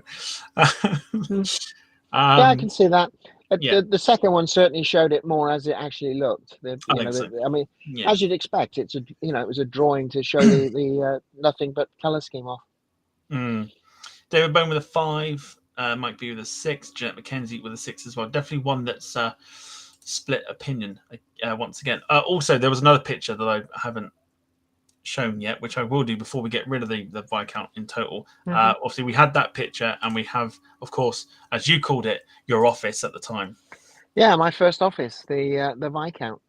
Um, God, that looks complicated to me these days, having flown glass cockpits for the last 30 odd years. Um, Smith's Electronic Pilot number two was the flight system. It's down there, yeah, in between the two armrests. You're going to see the rudder trim knob, and then to the right of that is the autopilot control panel. Very strange place to put the autopilot, but it's quite handy because one of those things is a little switch that you use with your thumb to shove the nose up or down. Mm. It was a very simple autopilot. It didn't have any pre-selects or anything. You got to 7,000 feet. You pulled an altitude hold knob, um, and it did an ILS, coupled ILS, but it wasn't very good at it. So generally speaking, most captains use their co-pilot as an ILS autopilot because we were so well practiced at ILSs that we could fly them on rails, and the autopilot just couldn't do it. So yeah, Very, very different. they did indeed made instruments for the British Leyland cars of the era. Um, yeah, so typical four-engined early turboprop flight deck. In fact, much better organised than the 700 Mm. Viscount was. Much better. Good stuff. We've got 4 to go, including a quirky one, which we'll end on. But we're going to go through the ages now, and we'll try and get through. We'll get through this one quickly, and then we've got a couple more, which actually we can spend a bit of time on. So obviously post-merger, along the Yeah. lines, we ventured into the British era of Hmm. British Airways. You picked out the Negus livery on the 747-100 at the time with just British titles. Yeah. You told me something quite fascinating about why it was only British. Yeah. So If as you'd you like to said, run we through. started off with British Airways with the small A, um, but the Americans have a habit of dropping the airlines or airways words when they're referring to any airline. So you never hear them talk about United Airlines or American Airlines or Northwest Airlines or anything. It's just United or American. And there was no way they were calling us British Airways. We were just British. So we gave in the end and just put British on the aeroplanes. I think I preferred British Airways personally, but that's how it goes with our biggest market, the New York market. We were British to them, so why couldn't we just have British on the aeroplane? The other aspect that made me want to include the Negus livery is it's the last time British Airways put a Speedbird on its aeroplanes. We've always used Speedbird as the call sign. We still do use Speedbird as the call sign, but that Speedbird logo underneath the flight deck windows there, um, for me, it's one of the iconic logos. Um, and I wish British Airways had never taken it off the airplane. It's something that we actually used on our flight plans, on our plogs. The flight plan that we fill in as we're going along. So you tend to write your call sign on it so that it reminds you as you on each page. And a lot of us used to draw almost like a number three. It was literally as simple as that. Yeah. One quick line, which was the outside edge of that Speedbird logo, and you could draw it really quite accurately, um, very quickly. So you didn't have to write the word Speedbird 10 or anything like that. It was literally just squiggle and then 10, and the squiggle was an acceptable Speedbird. It was just it was designed in the 30s. British Airways airplanes, BOAC airplanes before had it on their airplanes from the early 1930s on, and we took it off after this livery, and I think that was always a mistake. All of the speed marks and squishes and squashes or whatever you want to call them since have been again an attempt to modernize something that was already better than its modern iterations. Mm. Immortalized for the time being, at least, for a while, obviously on the 747-400, which is currently sitting at Kemble, Yeah, as well. of course, the 400 never ever wore that livery in service. Important to note, and of course with the Airways titles as well, not Yeah, not just the British one. So, Yeah, it's I think it's one of those, we've mentioned it before on the show, and it has split opinions at times. But I think the more I look at it, the more I do grow to like it. It's not my favorite British Airways livery, but I No, think the mine, none, more I look at it, it's mine neither. But I had to pick it because I needed to see the Speedbird. yes, and of course And the the 747. first. I mean, the Viscounts moved from that horrible orange into this livery. The 737s that I flew were in this livery at British Air Tours. In fact, a lot of them had British Air Tours on one side and British Airways on the other, Interesting. Okay. because we used to fly British Airways flights as well as British Air Tours down at Gatwick in the same aircraft. Ah, So. okay, very good. And of course, 747 is, as a lot of us sort of know you for, obviously became a huge part of your flying career as well. So it kind of Yeah, fits the got bill quite perfect. half of my flying hours are on the 747 of one type or another. So Yeah, I've done 15,000 flying hours on a 747. So there you go. All right, let's have a look and see what the chats say. Let's have a look. There's a lot of comments that came in immediately as soon as this came up. Jack Rolls, big fan of it, says he loves that. Dream 350, good to see you. He's a big fan of this livery as well. Jack Rolls also saying that he can't wait to catch us in the summer when he gets to the Cotswolds Airport. Jim Gemmell, now there's a classic. Queen in Negus livery, but preferred Landor. Asking you may very well receive. Welsh Kev says it's very simple and elegant. Interesting. Well, I feel like I have to comment on this one. Actually, TV Live says looks dirty on the tail. Needs a clean. I am going to guess. Well, if you can go and British find Airways this never aircraft, clean their aeroplanes. yeah. If you can find this aircraft, you can clean it yourself, right? Yeah, it'll be in the desert somewhere. it'll take some time, and you've probably had, I don't know, a tin of Vimto, which has been made out of this aircraft. So, Do you know, yeah. funnily enough, something that I've just realised looking at that is absolutely exactly right. One of the recognition features between the 100 and the 200, apart from the fact that the nacelles are much longer on the Rolls-Royce engines on the 200, the 100 had silver aluminium nacelles and the 200 had blue ones. Ah.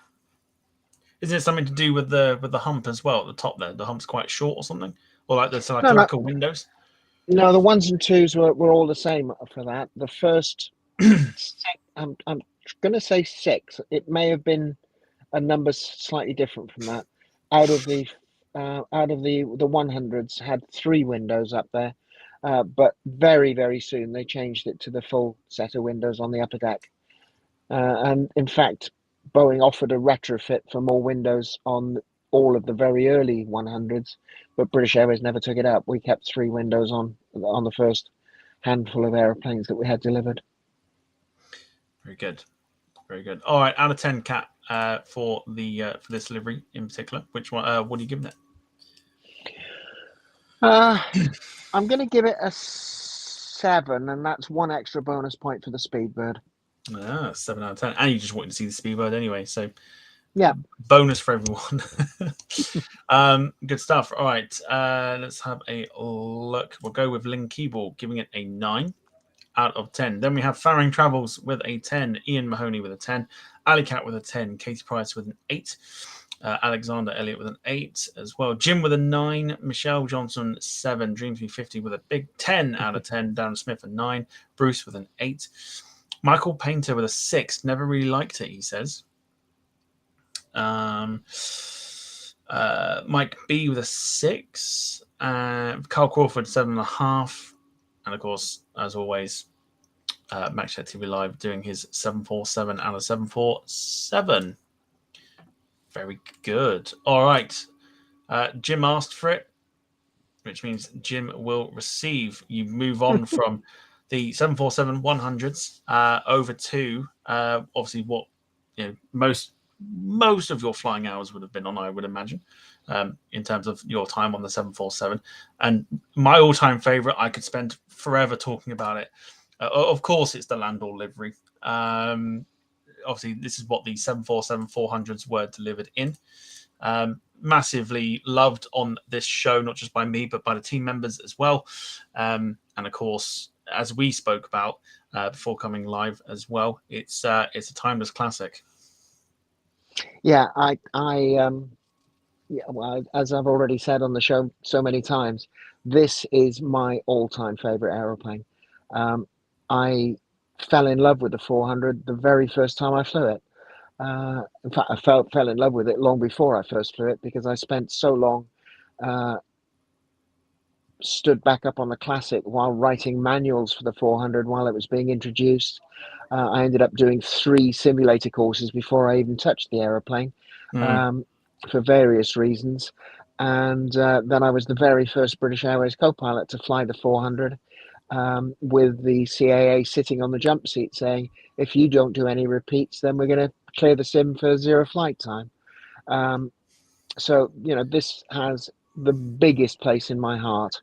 It Quite looked right, brilliant. Wayne.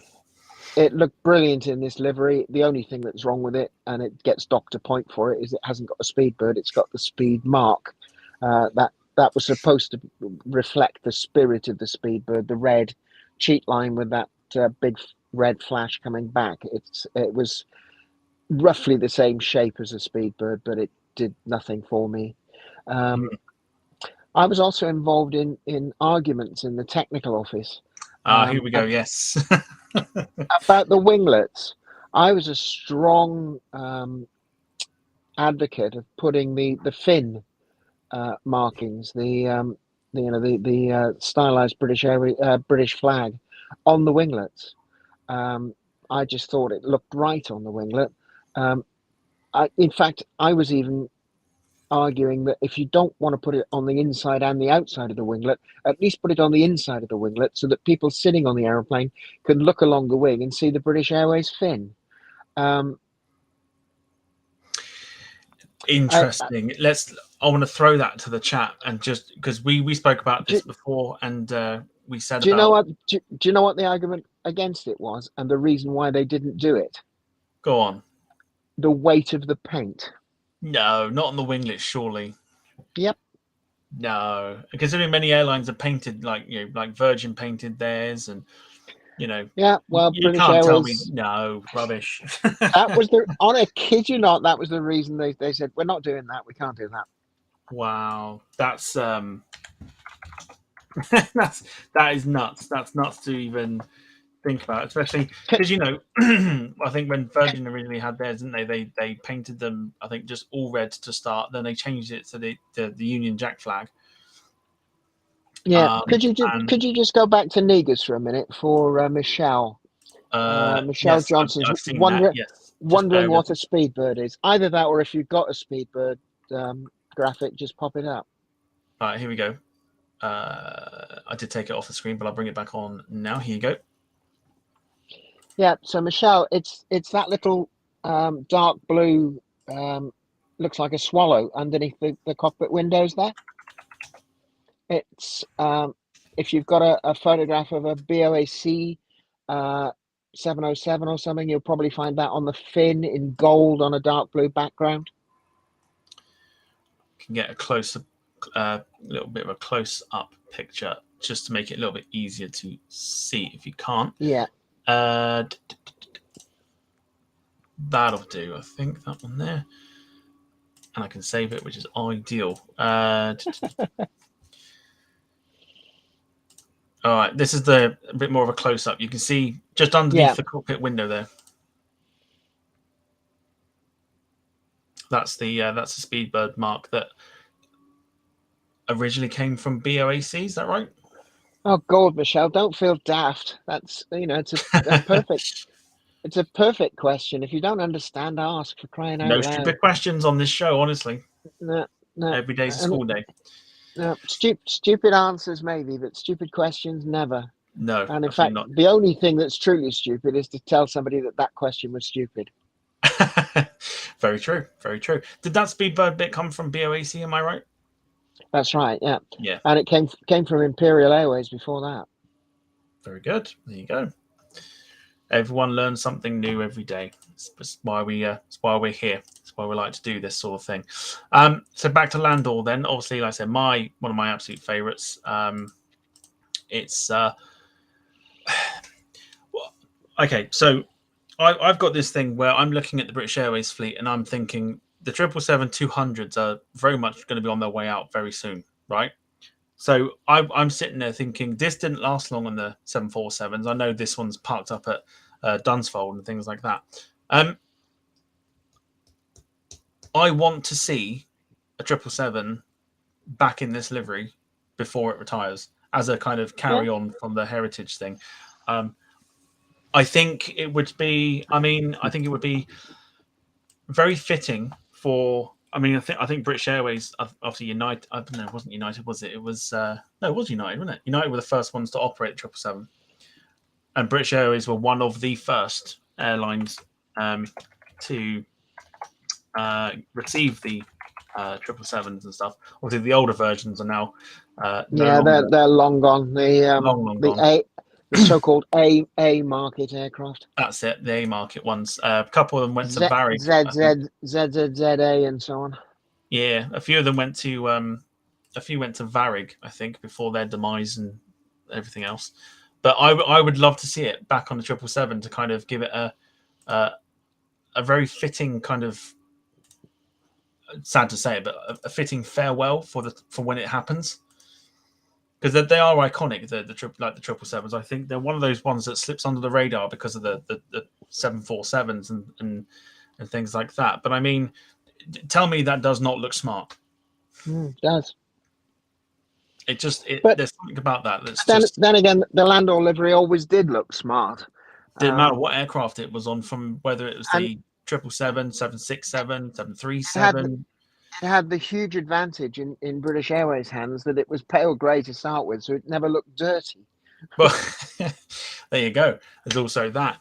But it wouldn't matter what aircraft it was on, 737, even going down to, like the French subsidiaries that they had as well, the Fokker 28s and the Dash 8 300s that they used to operate on behalf of Bryman Airways and things like that. And again, the BAC 111s that had this. There's one at Duxford, for crying out loud, that has this livery. It looks perfect. It's a perfect livery for a perfect. And like Wayne said, it's back when you could look at this and you could be proud to have this as like a national airline sort of thing. And it looks very, very professional, very, very businesslike, and very much like, that's kind of what you wanted back then, was to kind of give yourself off as like, come fly with us, because we are very professional sort of thing. And that's what it looks like. It just looks like an aircraft that's been suited and booted, ready to go sort of thing. It's like it's wearing a tuxedo.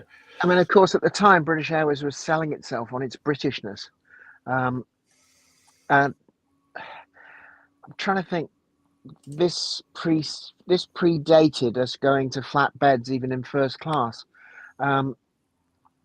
So that when it was delivered, the 400 had the old reclining seats in first class, and that means that at the time we were still serving first class food off a trolley, and it would typically, well, in fact, it would always be a roast of meat, and the cabin crew would have carving knives and a sharpening steel, and they would serve the vegetables with the 2 spoons, silver service. And typically the alternative would be something very, very British, like steak and kidney pudding, or bangers and mash in first class. And it was, the whole marketing angle of this was, we are British, and that's why you get to choose us on the Atlantic. If you don't want to fly with an American airline, they get served a hot dog. Very true. Very true, though, at the same time. Alison there was just asking what it would look like on the 787. I can actually show you just as a thing. Make your minds up. It's one of those, again, if you're fans of the show, you'll know that we have the opinion that 787 doesn't quite fit every single sort of, we call them special liveries and things like that. It doesn't quite fit it, but make your minds up. Here you go. Make your minds up. I'm not Yeah, sure myself. I'm not sure. no, I'm really not. no, it doesn't work. It may be because I don't know. Maybe the blue needs to be a little bit lower, but no, it doesn't work with that nose, does it? It yeah, it really doesn't. It's Might yeah. work with the A350, I suppose. Well, I mean, possibly. I mean, the weird thing about it is that obviously it works on any, well, I say any aircraft. Maybe not so Yeah, much the carbon fiber yeah, it doesn't work on that one for variations. me. The proportions of that aren't quite right either. But I mean, that's neither here nor there. Mm, very quickly, Darren Smith has just posted this to me. There are a couple of Tridents that wore this livery. There were indeed ground grippers. One that was, I remember before they before that road that went through, you had the crossover at Heathrow, where you had to put the gates down to see the airplanes crossing over and things like that. I'm pretty Hmm. sure there was one that was sat on the left hand side before it got scrapped. I'm sure there was one back in the day that was sat there in that livery in particular. Um, you mentioned, of course, I don't think we'll try it. I'm just going to find a decent enough picture to show this off. I mean, that's not the best rendition of it. In fact, let's okay, let's try it. It's again not the best rendition, but you mentioned the A350. Again, make your minds up. Looks better on that.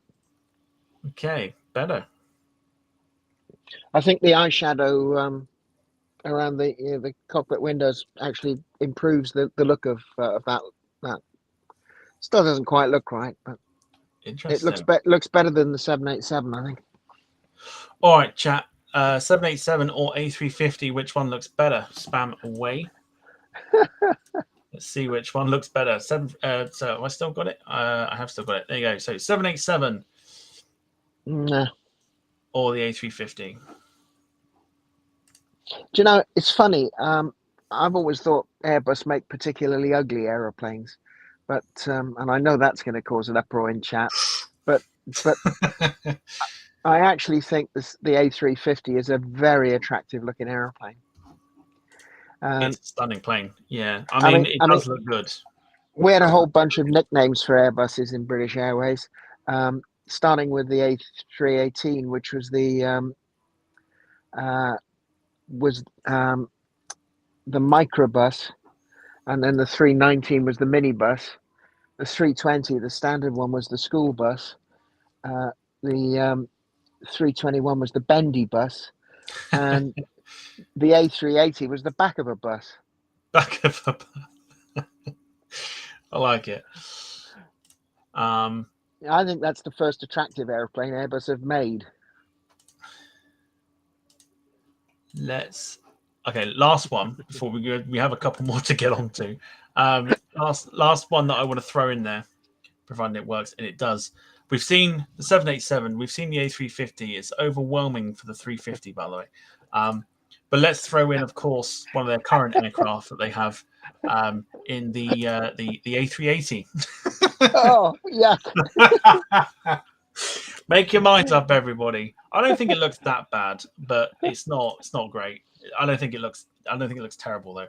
The 747 managed to be large but looked slim and elegant. Mm. The A380,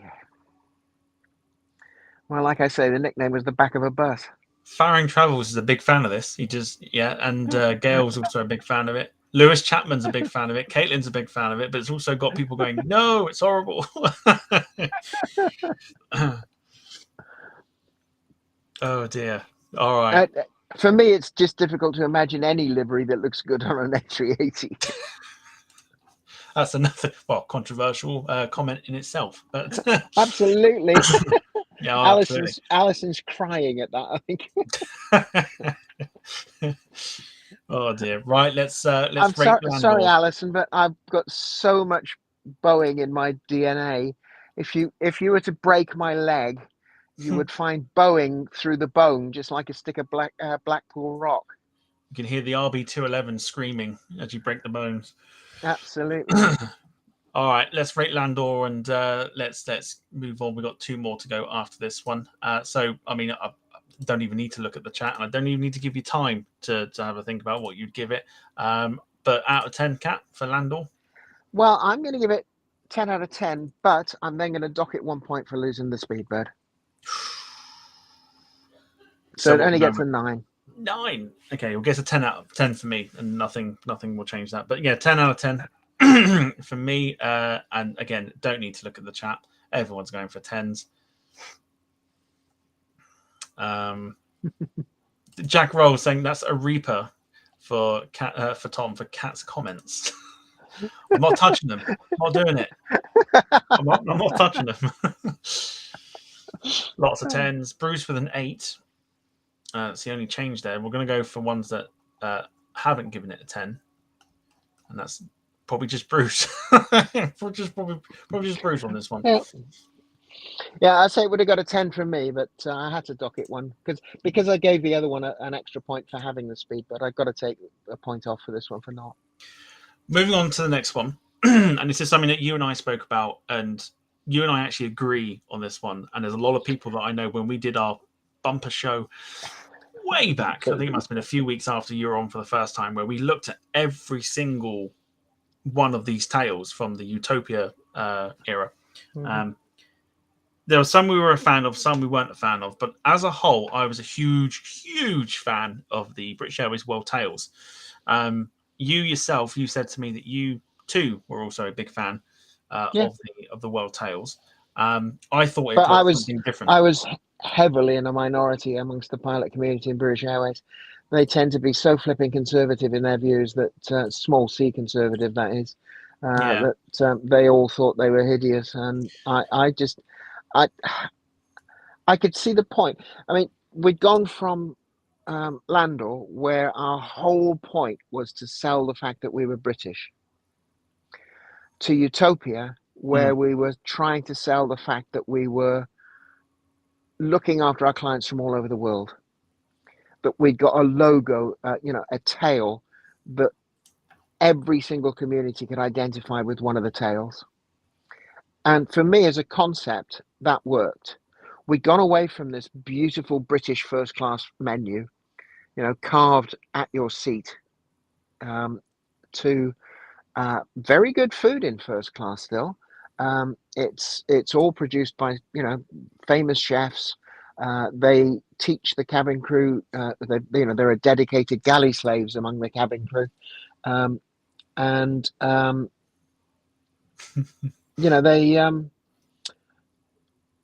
they all produce this food for first class to photographs, in the guidebook for how to serve this. Everything, they got photographs of how it should be laid out on the plate, all sorts. So really, good quality brasserie type food. And we'd gone away from the essential Britishness of the brand. And yes, I can see why going away from our essential Britishness was losing our unique selling point. But on the other hand, British Airways has always been a carrier, not just for the UK, but for a huge route network. And yes, okay, that route network is based in what once upon a time was the British Empire. But we were using artworks that were important to peoples from every single corner of our route network. Oh, yeah. And some of them were, I thought, breathtaking artworks. Oh, God, yeah. They really absolutely. were. Some of them were breathtaking artworks that went very well with the essential color palette that British Airways was working with, red, white, and blue. Some of them, not so much. I think perhaps if we had told the artists that it was important that they, at the very least, nod towards the red, white, and blue, it would have worked a little better. But some of them, like the Aboriginal dots, and there was one that was sort of geometric patterns that almost looked like the flashes you get before your eyes at the start of a migraine. But they were all interesting, and they were all representative of somebody that we were selling seats to.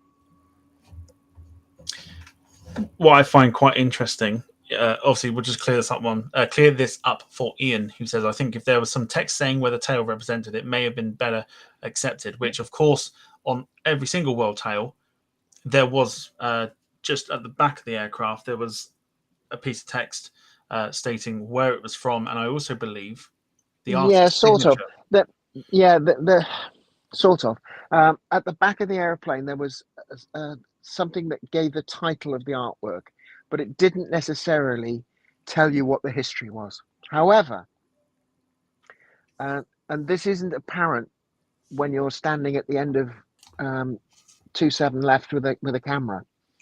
As you walked on board the aeroplane, right in front of you as you came through the door was a big, not big, around about A4 size, framed poster telling you what the artwork on the tail of that airplane was and the history of that artwork and who the artist was, Wow. where Okay. it came from. So, as from a passenger's point of view, if you got the chance to stand and look at that, and I think those little posters were around the aeroplane as well as just at the entrance door. You could, if you bothered, find out what the country of origin and what the history of that particular artwork and what the significance was. There is a website that we did our research on before we did the show, which went through the list of every one of them, even from like the German division of Dutch BA and things like that. And they gave you the background and history of where they came from. Of course, we'll go on to the second to last one of what we're rating this evening, which of course was only specifically designed for the Concorde because you couldn't really put much paint on it. But it turned out, and of course, big giveaway. It is, of course, the current livery, but we've got it on the 747 as obviously this is the last color scheme that you flew on the 747. Obviously, And this brings also the color scheme that I flew for the most part on the 777 as well. 777 as well, of course. Obviously, plays a big part in your in your career and things like that. People love it, people hate it, people think it might need a bit of a refresh sort of thing. Whereabouts do you stand on this? Obviously known as the Chatham Dockyard livery. Where do you stand on this one? At the time it came out, when it was World Tales, it felt as if they were really refreshing the brand quite well. Midlife, they've actually refreshed it slightly in that the white is now much whiter and much less prone to look grey and dirty. I'm not sure what it is, but the type of paint they've moved on to is actually much, much better and much brighter and stays bright. It's I like it overall. It's still not quite as good for me as Landor, but at the time it felt as if it was an important refresh to Landor. I'd sooner I can't even remember what we call it, the speed ribbon to the speed mark. The speed mark looks very, in this day of computer graphics, the speed mark, the very geometric thing on Landor looks very dated. This looks much more up to date from the point of view that it looks three-dimensional. Yeah. That actually can be a bit awkward because the highlights that you see there on the fin complement the shape of the fin of a 747 very nicely, but they're in the wrong places for the shape of the fin on the 777. So it actually makes the 777 fin look as if it's curved in a very strange way. Just very quickly, Darren Smith was asking about Deutsch BA, which of course, just a quick picture. Yeah, I actually think that's a terrific livery, personally. I think that was a really good iteration of Landor. It works It's like very a well German with those subsidiary, colours. is that right? Just a German subsidiary? That's right, yeah. Yeah, there you go. So the French one as well, and was it TAT or TAT as people call it? TAT, yeah. Yeah, which has of course the Fokker 28s and stuff. Joe, it's funny. I was with a friend taking a fridge to a depot that his cousin owns up in the Welsh Valleys, and we went through an area just before we got to their depot, and there was a logistics firm, TWT Logistics, and I have no idea whether or not they realise this. It's initials, but TWT actually is a word in Welsh. It's pronounced tut, and it means crap. And it means crap. Well, there you go. Another school lesson for us all. Oh dear. Yeah, I know a lot of people stand differently with this one. I know there's a few people that don't mind seeing this. I'm in the majority of people that would like to see it refreshed a little bit. Again, how you do that, I don't know. It's been on the airplanes an awful long time, so it's time that they had a completely new livery, probably. I've got to do it because I did it last time we spoke about British Airways, and I'm about to put people off their dinners if they've not had them already, or just put them off of life, I suppose. But I imagine because obviously IAG are the ones behind British Airways, and we've seen what they've done with the Iberia livery. People know where I'm going with this. Yeah, I'm not going to say no more. Just. Oh, hang on. oh Where is no, it? Hang on. no. Hang on. It's not doing it on mine. Yeah, we saw it. Oh gosh. Hang on. Why is mine's frozen a bit? All right, let me try again. Can you see that? Grief, no. I can't see it on my screen, but I can't unsee it. That is who designed that? Someone's Come on, just put your popped it hand in up, there, Tom. I think.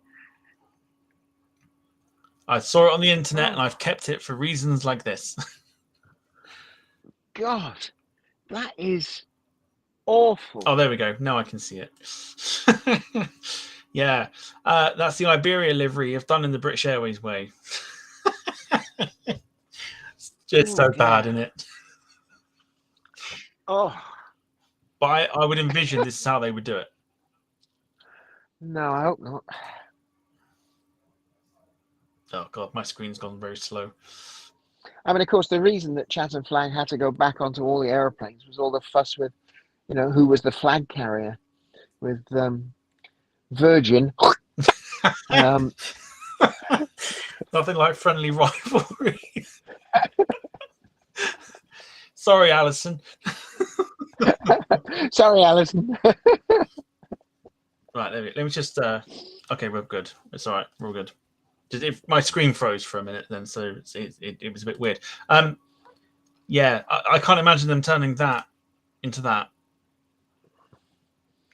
Bet it looks good on the 787. Or what, this Pepsi thing? No, I'm not doing it. Not doing it. That's Alison stirring again, I think. It is. All right, let's rate this one then. Out of 10 for you, Cat, the Chatham Dockyard 747. Do you know, I loved the Utopia Tales. This one grew on me, and I finished up with that. It can't have anything less than a 10 for me. 10 out of 10. All right, let's have a look and see what people have said in the chat. Darren says, fight. Oh, dear. Gotta love it. Let's have a look. Let's go through. I mean, there's lots of people saying lots of things about it. But 10 out of 10, let's go for the ratings then. See, I didn't see this because my screen had frozen, but Alison was like, don't do it, because she knew exactly what I was on about. All right, ratings then. Jim Gemmell, we'll start with you. 9 out of 10. Alexander Elliott with a 7. Penny with a 9. Bruce with a 9. Ali Cat with an 8. Jeanette with a 9. Michelle Johnson with a 9. Mike B with a 9. Dream 350 with a 10. And Katie Price with a 9. Alison saying, I thought we were friends. I'm not sure who she's saying that to. It could be both of us. Me for showing the awful render of the British Airways livery, and you for spitting on Virgin's name. Darren Smith says, I am bored with it now. 3 out of 10. Max TV Live with a 1. Wayne with a 10 on that one as well. As we move on to our final one, it's been a lot of fun this evening. I know we've it's probably one of the longest. I don't even know what that picture is. What is it? Oh yeah, it's been one of the longest Rate My Liveries that we've done. So thank you everyone for hanging in there. But we're going to end with something a little bit quirky, away from the the British Airways theme. And Kat, you're a big fan of this one just because of the sort of the playfulness. I don't think this is around anymore because I think they got taken over by the South African division of British Airways. But I agree. But there was another reason for this as well. it is this one from, I forget the airline name. Comair, was it? Hang on, because I searched it up earlier. Is it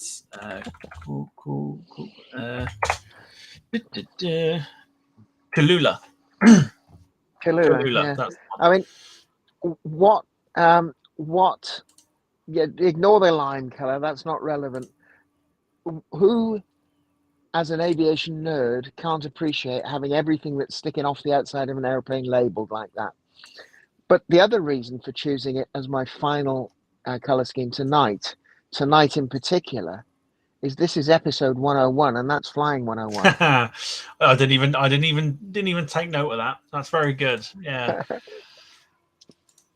Didn't even take note of that. Yeah, it's not my color, and it's a mishmash of a color scheme, but it's so flipping witty.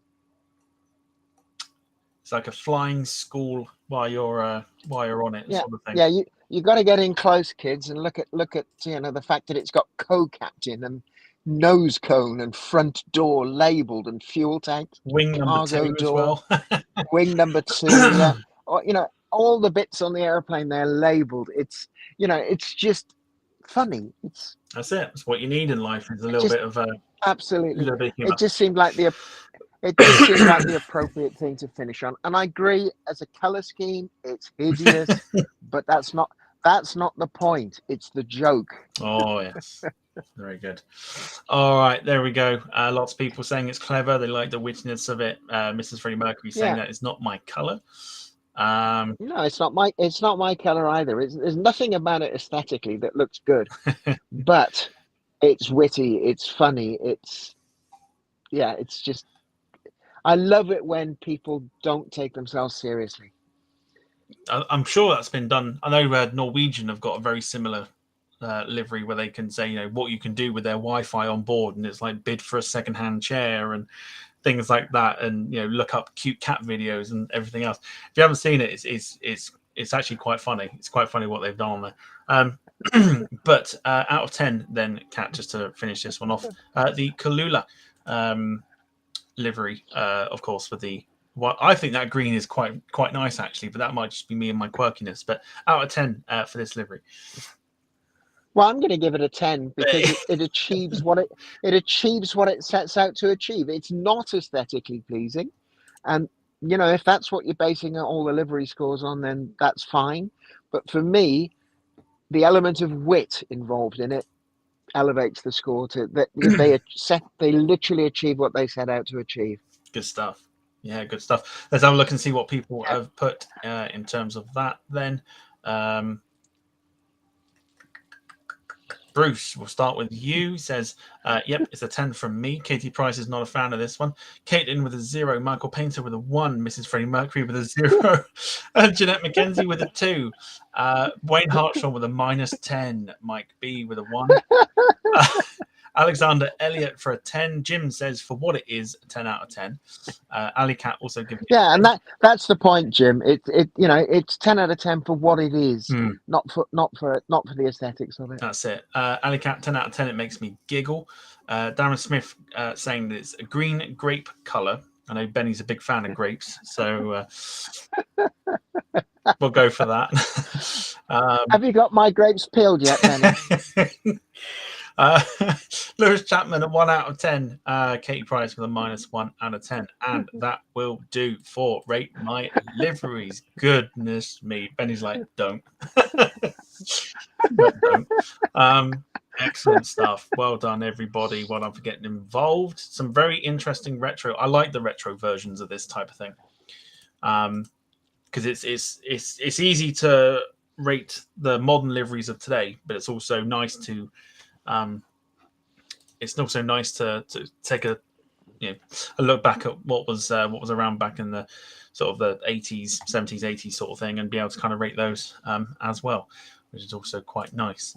Right, we are not done yet because we've got to reveal who's doing the quiz next week, and of course we have the cooking with the Jack's Cooking School with everyone's contribution to. Can I just mention one comment? Go for a little way back. 21:42:26 was the timestamp on it from Deep Airlines. Thank you very much for the comment that you've enjoyed the episode. Apparently, we flew together as CSD and captain. I don't know who Deep Airlines is. Is it? I don't know what the first name is, but in fact, I suspect that's DP Airlines. Yeah, thank you, and thanks for popping on and saying hi. Good stuff. And I mean, I had a wonderful time with British Airways, and I've still got some really good friends among the crew that I flew with, particularly over the last half dozen or so years of my career. So yeah. All right. Right. Let's reveal who is doing the quiz for Quizness Jet 5 next week. It is a stacked show. There's a lot of people. Oh boy, is there a lot of people. Darren Smith's the current champion, and he's got a lot of people to defend it against. I'm not going to reveal them one by one. I've got the graphic here, with including some very special names in there as well. Here is who is on the quiz next week. I will run them down for you if you don't know who they are. All right, so upside down, you know that's Jack already. The chap to the right of him, you may recognize him. That is well-known travel blogger and friend of the show, Noel Phillips. Will be on the quiz next week. Very much looking forward to having him on. Chat next to him, Matt Cochran, one of my favorite YouTubers ever, is on the show. Above him, of course, team member Ian, a former champion. Another former champion in Steve will be joining us. Darren, of course, is the current champion, and the chap to the right of Darren is Matteo from SDTV. A bumper show next week. Benny's like, kick Darren off for his comments earlier. Deary me, everyone's loving the fact that Matteo's on it. It's going to be quite an interesting show next week. Yeah, it can be an interesting show next week. It's going to be very interesting to see what goes down, apart from the fact that we know Jack's finishing bottom.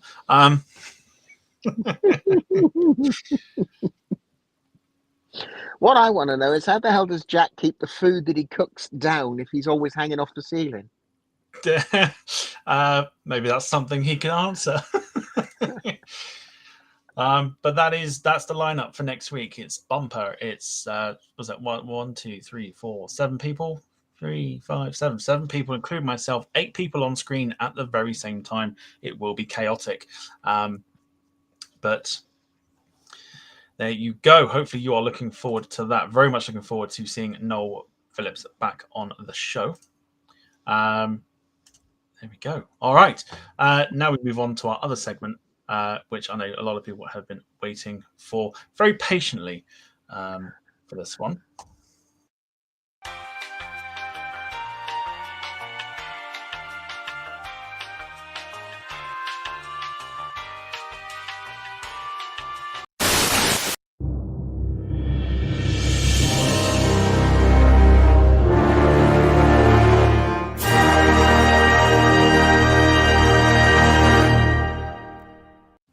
And he's here with us upside down.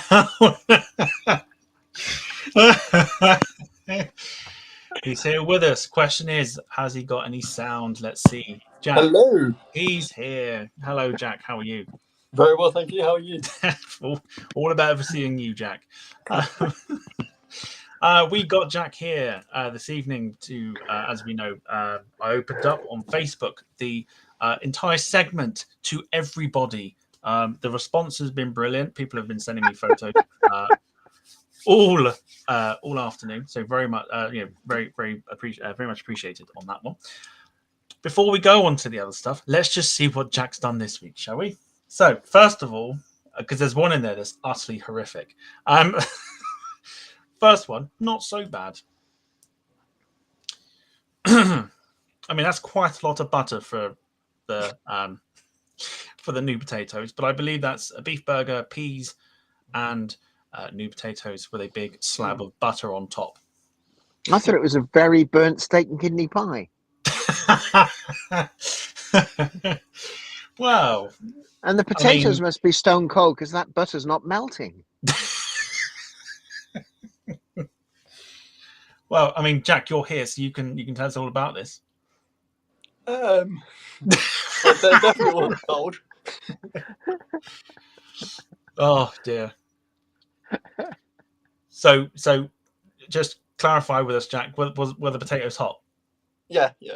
Okay. So how much butter did you put on there? Because that looks like enough for 2 families. Did you carve it out with a spoon by any chance? Yeah. You did. You did. I just saw him nod. Brilliant. I'll tell you what, no one wants to see my face. They'll just see yours. Goodness me. Carl Crawford says, could shoot down a plane with one of them peas. Darren Smith going down the same way that I would go is no ketchup. Always going to have ketchup with peas. I don't know if anyone else has it, but that's like a thing that I have. Jack, Alison asking, who cooked it? Was it you? It was.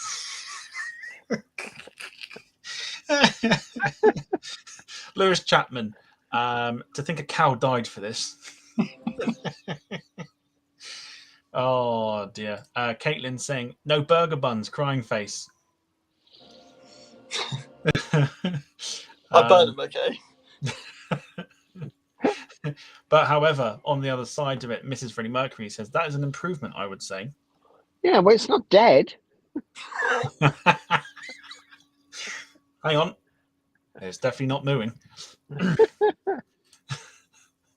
Jeanette McKenzie also saying it's not bad. David Bone says that's so much better than I would do. Michelle, I'm going to read this out. I shouldn't do, but this is what I'm going to read this out from Michelle. Have some shame. Looks like I imagined Tom's bumhole last week. Michelle, honestly. Yeah, well, I suppose butter would have helped. Yeah, dearie me. I don't know if it would have done. It would just melted, which would be a lot more than what those potatoes are doing to it. How did you manage to get butter to sit on top of potatoes without melting? I put too much on. It's a culinary skill that Jack has. Moving away then from that. Why is there a carpet on the table? Says Bruce. Hold on. Oh, I've deleted it now. Oh, bugger. Hang on. I didn't think I'd need it. Oh, that's really cruel from Carl Crawford. What Photoshop did Jack use? Jack's a good sport for doing this. Right, here we go. Oh, there is a carpet on the table. I've just seen it. Oh, Jack, that's not the actual table, is it? That's a table rug or something, isn't it? No, that's tabletop. Tabletop.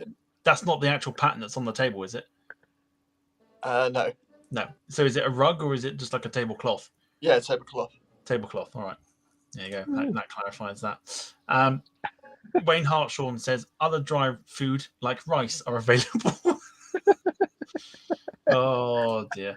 Carl Crawford also apologising, saying sorry, Jack, we love you. Moving away from this one then, if we get rid of that off the screen. Now I looked at this and I've been looking at it separately in a different window for the last, I don't know, when did it get sent to me? About an hour before the show. So it's coming up to about 3.5 hours I've looked at this. And you still can't work out what it is. I still can't work out what this is. There you go. This isn't Jack's. No, this is Jack's. Oh, it is. Oh, that This that is makes still sense Jack's. The then. next lot are all of let's say a better quality. I can't work out what that is. Let's have a look and see what the chat think, and then Jack, I'll get you to describe what it is. What is that? Yeah, lots of WTFs. I'm speechless. A pizza made of pasta. There was a chair behind. That's a clue. Even Sam Allardyce is laughing at you. Like, I don't know what the round things are. Hot dogs. hot dogs. Ah, Welshie hot Kev. dogs, mushrooms, cheese, egg. Is that an omelette, Jack? No, it's a spaghetti nosh. Spaghetti what? Nosh. Nosh. Yeah. Nosh. Nosh means No. something else to me, but Yeah, it does. I mean, nosh actually means something very specific. There was a place called the Nosh Bar in Soho in London, and they made the best salt beef sandwiches anywhere. But I'm not going to tell you what my dirty mind thinks nosh means. No, However, trust Welshie Kev says, now that's what came out of Tom after last week. I don't remember having hot dogs, but fair enough. Oh, God. Do you actually eat this stuff, Jack? Yeah. Explains a lot. So Bruce is on the same lines as me. He says, nosh. I know it as something else. Yes, so do I. Oh dear, I'm just having a nosh. Yeah, it's not brilliant. It's not brilliant. Wayne Hartshorn says, I see colour, so that's an improvement. Yeah. He's gone. He's not upset. I think. He's back. There you go. We haven't upset him just yet. No. Oh, Jim Gemmell asking Jack, how in the bloody hell have you survived?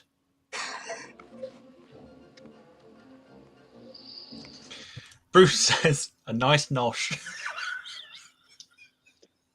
Jack, did it come out of whatever you cooked it in a chunk like that and just fall onto the plate? It didn't come out of the beef burger, was it? No. In the earlier picture. It wasn't the remains of the cow, was it? No. Deary me. I mean, I've never heard of a spaghetti nosh. To paraphrase Michelle Johnson, I'm not sure if he threw it together or threw it up. I mean, it's interesting, and Sam Allardyce is also either cringing at it or laughing at just how bad it is. But the reason we got you here, Jack, is because the wonderful people of the channel have also sent us their pictures. He's gone again. Stop touching it, Jack. Leave just the all nosh. the screens have gone black. Leave the nosh. There is a job for Jack filling the potholes of our nation's roads. Thank you, Mike. I like it. The Departure Lounge Frisbee, says Carl Crawford. Fantastic. I don't know, if you hit somebody over the head with that Frisbee, I think they'd die. Jack, so these are how you actually do it. Okay, so the people that have sent me the photos have been really, really good, and they've sent me photos. I am going to use my phone at the same time. Oh, That bloody thing keeps he's now sideways. Hang on a minute, let me leave and come back. He's going to leave and come back just while I get the. Where is it? There we go. All right. So I need to know what it is first. Okay. Nope, he's gone. He does keep playing with it, doesn't he? Too much nosh and yes. I've never heard of nosh as a dish. I've always known it as something that is not to be mentioned right now. Right, you good? She looked terrified. Right, first dish coming up was sent to us by Mrs. Freddie Mercury. Please turn up. There we go. This is chicken with Chicken legs. potatoes, and Okay. the seasoning on it is salt, pepper, and herbs from the Provence. Provence. That, Jack, is how you add colour to your dishes. So good Yeah. stuff, Mrs. Freddie Mercury. Very, very good. Looks good. Lots. Isn't it amazing how you make a good dish and people just suddenly love it? I know Benny's a big fan, so very good. So thank you for that contribution. We have 3 now from Caitlin, who sent hers in. Let's go for the first one. She hasn't actually told me what these are, so she'll probably do that in the chat. First one. Okay. Looks a bit like a stir fry. I may be Yeah. wrong. Cashews. Cashews are And, in there. Yeah.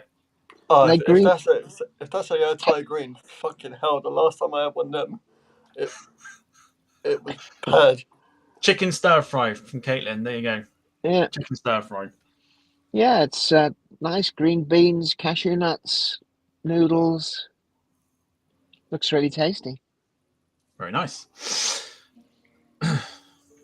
On to another one from her now.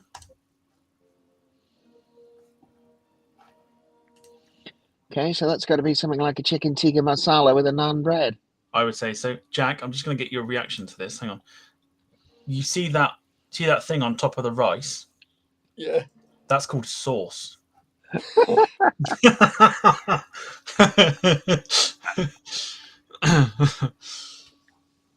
Very nice, Caitlin. Well done. And lastly from her. There you go. Putting Gordon Ramsay to shame. What's that? Tagliatelle arrabbiata or something?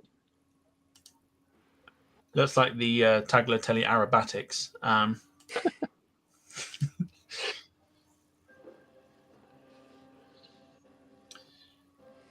Overall, very, very nice.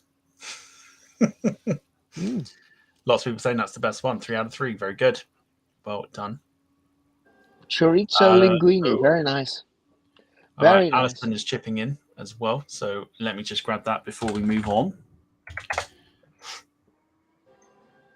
In fact, let me move on very quickly to this one. This came in from Jeanette McKenzie. This is, I believe, corned beef hash. Lovely. I believe. Let me just confirm.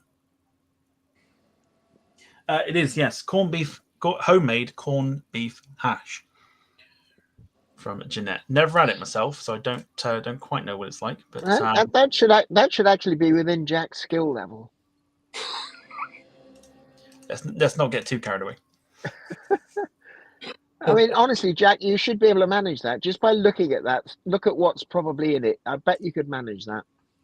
All right, quick question, Jack. What's in the corned beef hash? Corned beef and potatoes. Yeah, bit of carrots, some onions. Yeah, close enough. Yeah, good enough. Very good on that one, Jeanette. I'm just sorting out this image that Alison has sent. Corned beef and cannabis. Who said that? David Bone. Who said that, honestly? You lot. One from Darren Smith. I mean, he probably takes the wrappers off, Jack, but these are jacket potatoes. No, they haven't exploded. Yeah, there's also that. I imagine they were probably, done on the grill as well. So I imagine they were probably really nice. Cooked foil, says Caitlin. Very, very good. Next one, and with a shot of you and I, Cat, in the background. There you go. Very good. I like that. I like that a lot. This came from... Oh, Lord, I forget who it came from. Or where did it come from? That's the other question. No, it wasn't Instagram, was it? I got somebody's brave enough to watch us on a big screen. I know. Let me have a look. Hang on. Oh, David Bone on Facebook. It's a homemade curry contribution. Looks like a nice chicken booner or something. Aye. Very nice, especially with us in the background. And lastly, the one from Alison just now. Ooh. Which is is a salmon ramen. Interesting. Chicken katsu with edamame Chicken. rice and salad. Yeah. Lovely. Looks delicious. Get away with serving that one up in Wagamama's. Oh, yes. Do you see that, Jack? Do you see it? Do you see the colour? All right, very good. Well done, everybody. We'll do some more of that. Maybe not next week because we've got a lot of people on for the quiz, but maybe on Model Mania we'll do some more. Do you think that actually showing Jack what food is supposed to look like is going to help? I would like to think so. That's why I've got him here. That's why I've got him here. Hopefully, fingers crossed. So next week, Jack, we're expecting to see something produced by you that looks like one of those. Can you smell the faith in himself? Just going, no. Very good. All right, well done, everybody. Right, okay, so just a quick reminder of the quiz. Jack is obviously going to be there as well, but you've got Jack, you've got Noel Phillips, you've got Matt Cochran, you've got the champion, Darren Smith, you've got Matteo from SDTV, you've got our team members, Steve and Ian, as well for a star-studded lineup for the quiz next week. And that is that. We'll go in to do some shout-outs now as well. So we'll start off with you, Kat, if you'd like to do some shout-outs. I just want to say thanks to everybody in the chat. They've been fantastic tonight. This show is so interactive. It's so, let's look at what the audience is doing and saying, and let's do what they want to see. And it just works so well, this format, with Absolutely. the live chat window up next to us on screen here. It's I thoroughly enjoyed myself, and just thanks to everybody in chat. If you've got any shout outs, by the way, in the chat, throw them in there and we'll show them on screen as we do ours. Excuse me. Jack, over to you. Seeing as you're here, you may as well do some shout outs. Right, no problem. So, as always, as I say, to obviously you, Kat, the chat, Wayne for obviously being a fantastic mod as well as the others, and just a massive shout out to all the people that have helped me through YouTube and all that, getting me to a very special milestone currently. So 92 currently, but onwards and upwards. Good stuff. Yeah, if you haven't subscribed to Jack, find him on Jack Rolls Aviation. Get him to 100. I think you're about 8 off, aren't you, or something? Yeah. Yeah, so if you haven't subscribed, do get him to 100. It would make his year already, and we're only in May. My shout-outs are going to be nice and quick. So, firstly, I want to thank you, Kat, as always, for always a pleasure coming on and giving us not just information, but also making us laugh and just making this particular show a lot of fun to do. I've always said to you that you're always welcome on as and when you are sort of free to do so, and we'll try not to leave it so long in between from now on. And I think we're doing all right so far. 2 weeks in a row is pretty good. Big thank you to you, Jack, as always, for your contributions towards the segment that we do. You take it very, very well, and it's lovely. Lovely to kind of be able to have this sort of community-like spirit in for everybody to get part to get a part of and involved and everything else. And it's nice to see that it's always providing people with a lot of laughs and and everything else. So it's always good fun. And of course, everybody in the chat as well. Jack, just confirm please to Lewis Chapman that Rolls is your real name. Yep. Yeah, that's my proper name. Yeah. Lewis Chapman also saying, can't believe someone who has food in his name can't cook. But yeah, Well, big thank you, I tell you what, the best offer he's going to get all night. Alison. Alison's just offered to teach him to cook. Alison, yeah, teaching him to cook. We need to do a live cook along at some point. We'll work that out. We'll do it one night that that we have the sort of a free show we call it, drop in on things like that. But big thank you to Wayne for modding the chat. I know he's a very busy guy modding a lot of things, but he does a really good job for us as well. So yeah, big thank you to you. Okay, right, hang on. Jeanette McKenzie dropping 10 gifted subs. Much appreciated. Thank you so much.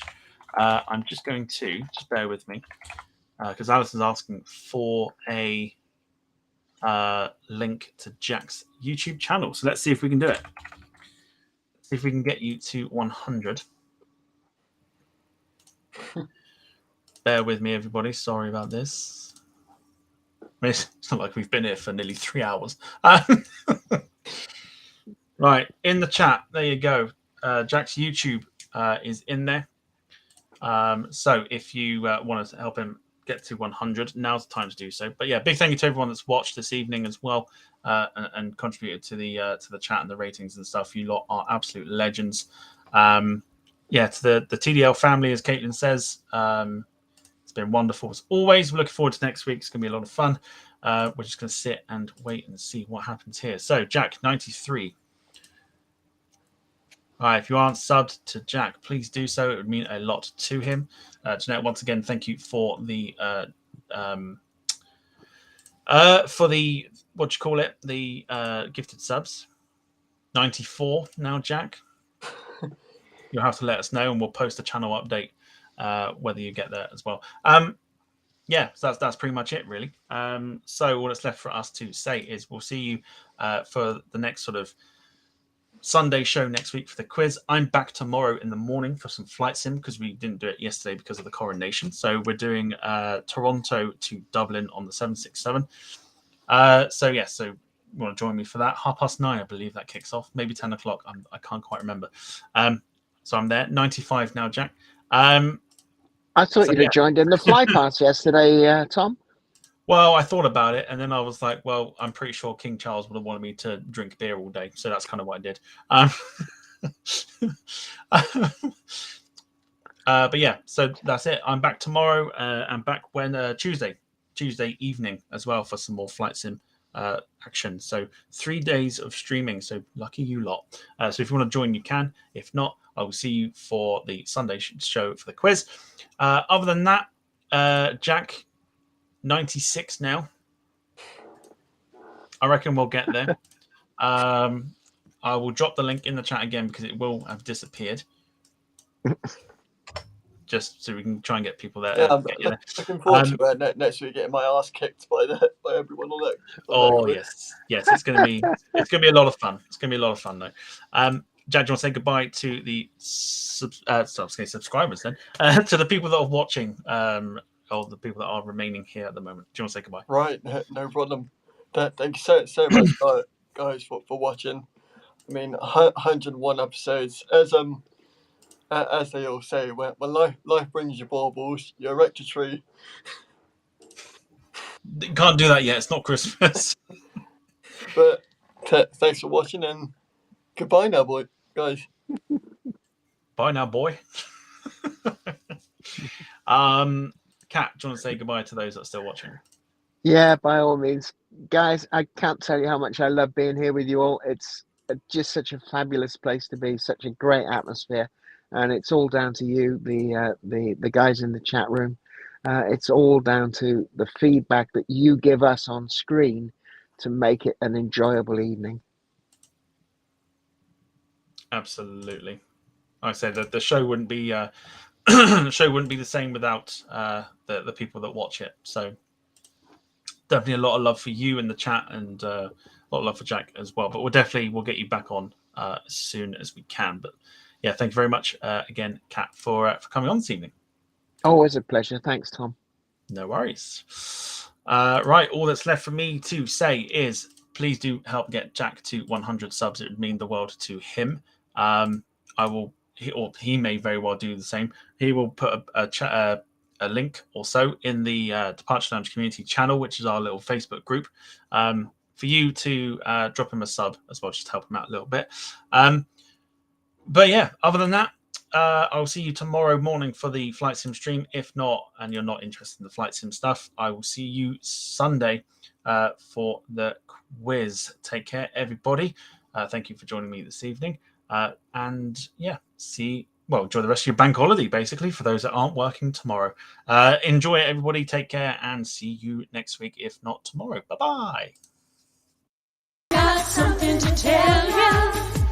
I've got news for you. Gonna put some wheels in motion. Get ready, 'cause we're coming through. Hey now, hear what I say now. We'll be there for you. The Venga bus is coming, and everybody's jumping. New York to San Francisco, and into city disco. The wheels are still a turning.